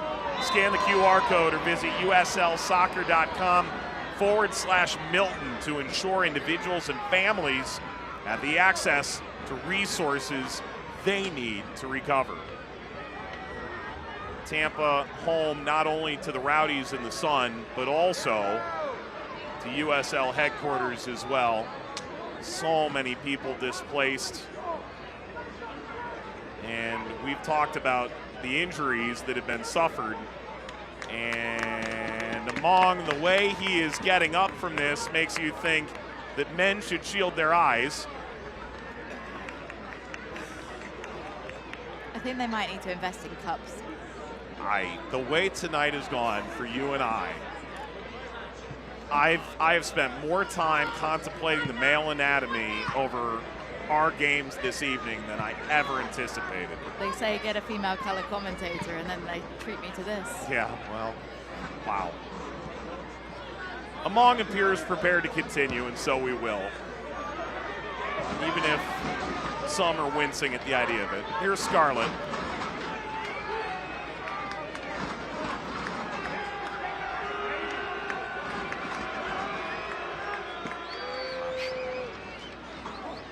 That's going to come up on USL All Access this week. If you can't watch the match, turn on SiriusXM FC 157, North America's only 24/7 source for engaging soccer talk. Includes USL All Access. Your live matches from the USL, MLS, Premier League, and more. It's all on SiriusXM channel 157, the new SiriusXM app. It's a really good podcast. I've listened to it a couple of times. Yeah, I bet there's going to be a lot of playoff previews this coming week. It's probably going to take up the vast majority of the show, if I had to guess. When's it dropping? It's actually late this week, 8 p.m. on Tuesday night, with MLS playoffs continuing. I believe we've been shifted back a bit. That's okay. I don't think anyone's arriving on time for that party. Here's Apps. Hartford certainly arriving on time in this attack. This deflects. Calling for it. Danny Barrera. Barrera, that bounces down. Turning. Dieng leaves it back. Sits up in the air. Lifted toward goal and in! Oh, Kyle Edwards! An unreal finish. Hartford equalize, and this game has been an absolute second half firework.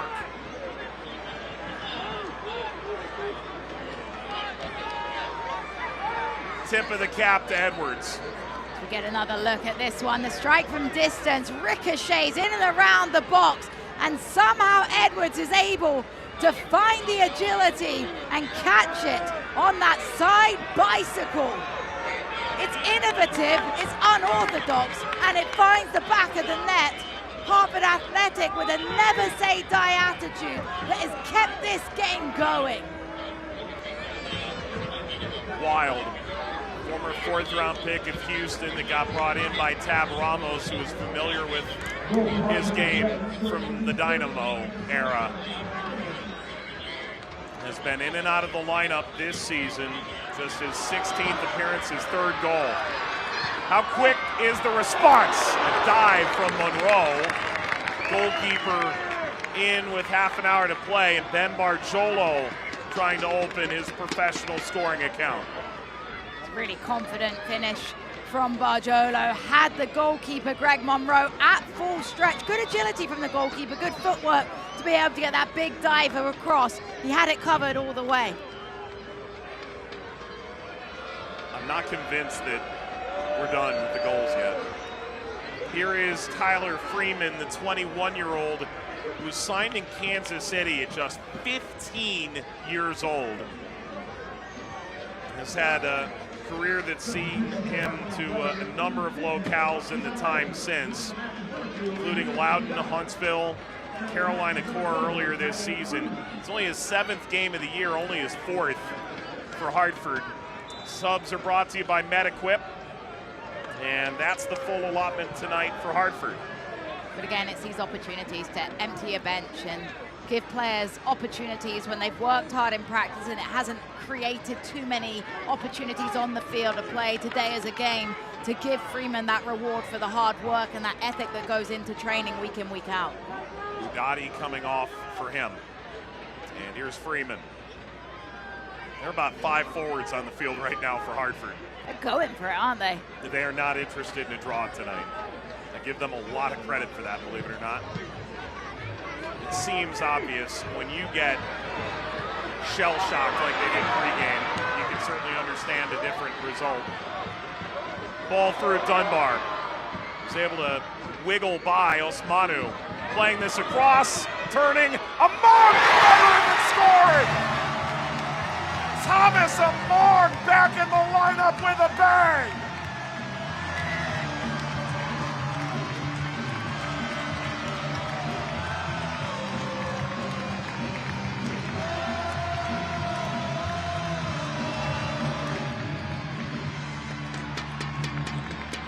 Two equalizers from Hartford, 3 go-aheads for Orange County. Is that enough for all 3 points? We'll get another look at this goal. It's a perfect ball, but then Among still has a lot of work to do. His back's to goal. He's able to spin, and he slots it right into that bottom corner. Greg Monroe is full stretch, and he's still not able to get a touch on it. Among with a fantastic return to action.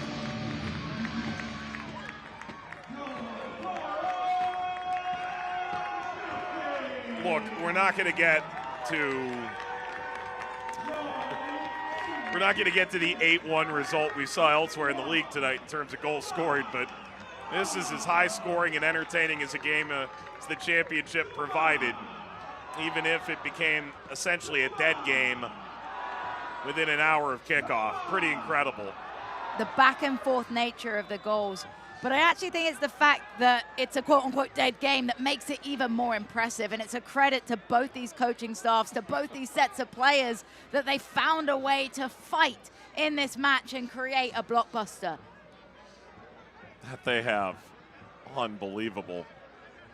Orange County came into this game 7th in goals scored, 7th in goals conceded in the Western Conference, 7th place in the standings. Trying to make a play for 6th here on the last day. What prize does that give them? We still don't know the answer to that. Although all the games conclude within a matter of minutes, we should have an answer by the time we bid you adieu at the end of the night. That Sacramento-Colorado Springs game is the straw that stirs the drink. It's still scoreless there, 0-0. And if it remains that way, believe it or not, they'll play each other again next week in the quarters. So if it's 0-0 then, they could play a whole 120 minutes of that. Here's Danny Barrera, who for so many years has worn the captain's armband for Hartford. Whips this wide, Hartford send it into the penalty area, smashed away with a deflection, running forward Orange County. Full speed ahead, pumping back into the field of play, and winning a free kick. That is a grown man move from Cameron Dunbar. It's unreal confidence and the awareness and the soccer IQ to understand you've got nobody ahead of you, so the best you can get out of this is a set piece, is a break. And Dunbar checks both his shoulders, knows exactly what he's doing, and draws the foul.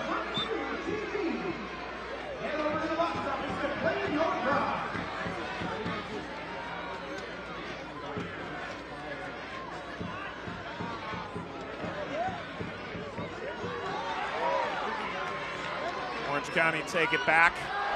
Oh, that's a lot into Among, who, given the injury to Dunbar earlier, is the one guy Orange County cannot afford to lose. And it looks like he sort of gets that leg scissored at the end. Yeah, it's the coming together of the two legs from Tyler Freeman. Gets nastier every time you look at it because the leg gets trapped between both of Freeman's legs as he goes in for this challenge. He's petitioning. I don't know what he's petitioning there. It wasn't a good challenge one bit. I mean, the only question to me is whether that's yellow or red. Yeah. In from behind, the scissor motion at the end that collapses the leg. I don't think the intent's there, but that's a dangerous, dangerous play. And that's the thing, the word intent doesn't matter when we're talking about the endangering of an opponent, and we've seen tackles like that that have broken players' legs, that have ended players' careers, quite frankly. And I think Freeman didn't mean it, but it's just a silly, unnecessary challenge. He's not going anywhere. Don't do it. Got away scot-free. He did. And look, I'm just throwing something out here. It's an MCL sprain, it's something. Namong's back up, and that's great. But that ends your season. We're at that point now. That's all it takes, as the orange smoke hangs and we commence 3 minutes of added time.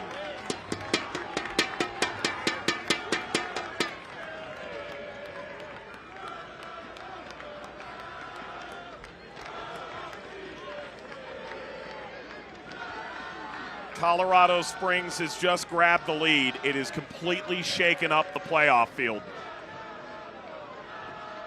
Ball comes to Osamanu. Sacramento drops from 3rd to 5th tonight. Memphis goes from 5th to 3rd. Vegas from 2nd to 4th. And Colorado Springs would be the 2 seed. If score lines hold, Orange County as the 6 would go to Memphis instead of Las Vegas, as we thought just 1 minute ago. It's the nature of a decision day like this, when there's still spots up for grab and still mobility, that anything can happen. Juan Tejada in the 85th minute, putting the switchbacks in front of Sacramento. More updates on that to come. Meanwhile, Hartford had their eyes on a point. Scarlett wanted that to sit for him. Instead, over to Apps. Scarlett can't buy himself a shot. Galena have a second bite of the apple. Scarlett wanted that with all his heart. He really did. And then a second time he wanted it too, and someone else tapped it away. Osmanu went from distance. Well, no one's got a scouting report on this dude, and he puts a charge into it, and Shuttler perspires, if only momentarily. It's a clean strike from Osmanu through traffic. That can cause a lot of trouble for a goalkeeper because of all the bodies blocking the pathway. Don't mind the confidence one bit from Osmanu. Still another minute here. If Orange County hold on, 6 of the 8 teams in the Western Conference, where the 8 berths were already spoken for, everyone between 2 and 7 will have changed positions in the standings on the last day of the season. Only Phoenix, who hang in 8th with a loss to Louisville, and New Mexico, who clinched the number 1 seed close to a month ago now, uninvolved in this merry-go-round of seeding changes. Well, Hartford gave a tremendous show. They have something to build on. A young striker of great acclaim, a number of players that they can count on next year, which even 15 games ago they were unsure. Sergei Demyanchuk ends the match. Orange County celebrate. They will go into the postseason 8 games unbeaten, and they'll go in as the number 6 seed. Orange County win a thriller on the last day, 3-2. Tonight's man of the match, if it was ever in question, presented by Taqueria Oi. Ryan Dogman, 2 goals in just 5 minutes or so that really lit this candle. He can barely believe it himself. You see it in the reaction. But that second goal was absolutely world class on the half volley. Incredible night for Dogman.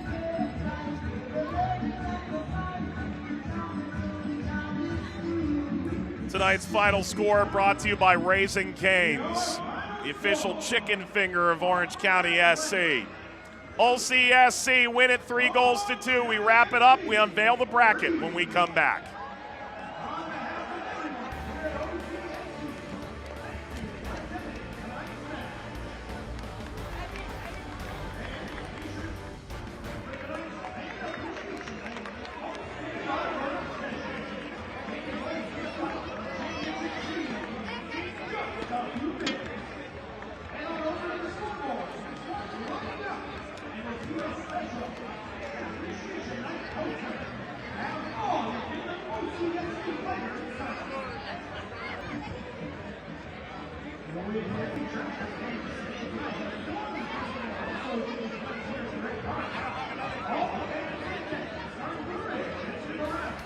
Dare I say it was a gnarly performance.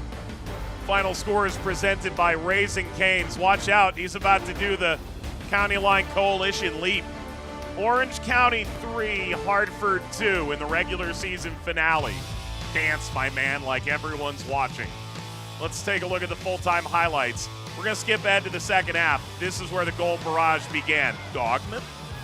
And it's a great pass from Chris Hagar. Best move of the night from Hagar as Dogman gets slotting it into the back of the net. A composed first finish, but I love that no-look pass from Hagar to set Dogman into the run with space. About 2 minutes and 2 seconds later, right over the top, Marcus Epps atones after having a goal wiped off just a couple minutes earlier. And Orange County will wonder, how did Epps find himself splitting the 2 centre-backs so well? Well, it's a great timed run by Epps and a really comfortable finish past the on-rushing keeper. How about Orange County regains the lead? They do so in style. Dogman. This goal is just so good. Look at the calmness as he swings that one in. The bend on this ball, watch, goes around the defender and is able to slot back in the corner. Remarkable. My man had 1 goal in 54 games the last 2 years. He scores 2 in 5 minutes. Danny Barrera, ball block, comes to Dieng, drops it off. How about Kyle Edwards? Unreal finish. Another unreal finish. We'll call it a side bicycle because it's not quite a full bicycle, but he's able to find a way to get up and slot that one home. And then Orange County would put this away for good. Dunbar does all the damage and Thomas Among off the bench. It's a really good spin. Working in tight areas, a nice little turn round the defender and then strikes it into the bottom corner. Among grabs his 6th goal. Your full-time highlights were presented by Omega Accounting. Tonight's final stats are presented by Hogue. this turned into a real cracker of a game. We were not guaranteed that tonight. Not at all, but 28 shots combined, 9 of them on target. Maybe need to be a little bit more clinical, but treated to wonderful goals and a fight back. Coming into this game, I don't know if you would have expected it, particularly the fight and the resilience from Hartford Athletic, but love that they practiced what they preached, that they were using this as a moment to build. The future is bright for Hartford Athletic, and for Orange County SC, the momentum, the ball is rolling as they look to potentially cause some upsets in the playoff run. Who knows? So Hartford's season comes to a disappointing conclusion while the game shows what they can look forward to. The night simply not theirs, and it simply never was. Ryan Dogman celebrates with the fans here. For Orange County, there wasn't a ton to gain in this occasion, and yet they get to celebrate this moment with their fans. There's a good chance this will be the last time they close the doors on this venue. Tonight, it appears Juan Tejada's goal may well be enough. Memphis handling their business, Las Vegas falling to North Carolina, which ultimately was the dagger to Hartford, but also prevents the Lights from finishing in the top 2. And then you had Oakland facing a moribund, done-for-the-year Birmingham side. They get blown out 4-0. And then this Orange County team trying to leave the right taste in their fans' mouths as they leave this venue and look forward to a playoff game upcoming. Celebration just beginning to wrap up here in Irvine as these players have gone through a tremendous roller coaster of a season. All the excitement around Morton Carlson, yet every expectation that this side was prepared to make a run back to the postseason then, but ultimately imploded mid-season. It all came to a head at the end of August. A 6-0 blowout loss at Charleston. Ultimately, Orange County rebounding to go 5-1-3 in their last 9 games. Colorado has just finished off Sacramento, and so we can offer you a playoff bracket that is now confirmed in a moment.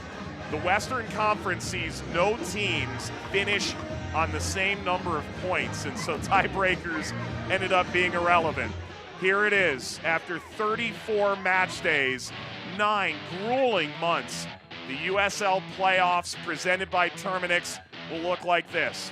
New Mexico will see Phoenix Rising, a rematch of that great rivalry. Sacramento will take on their former Academy director, Dennis Sanchez, and the Lights on the Strip, having fallen from a potential 2nd place finish down to 5th. The Switchbacks win on the last day. They get the Roots, who have been horrific over the last 10 games. Memphis will host Orange County. And that's all for the regular season. What a season it was. Orange County rebound in a massive way. Dogman, a tremendous 2-goal performance. And Danny Stone has turned this whole thing around. Finish above his former club in the standings, believe it or not.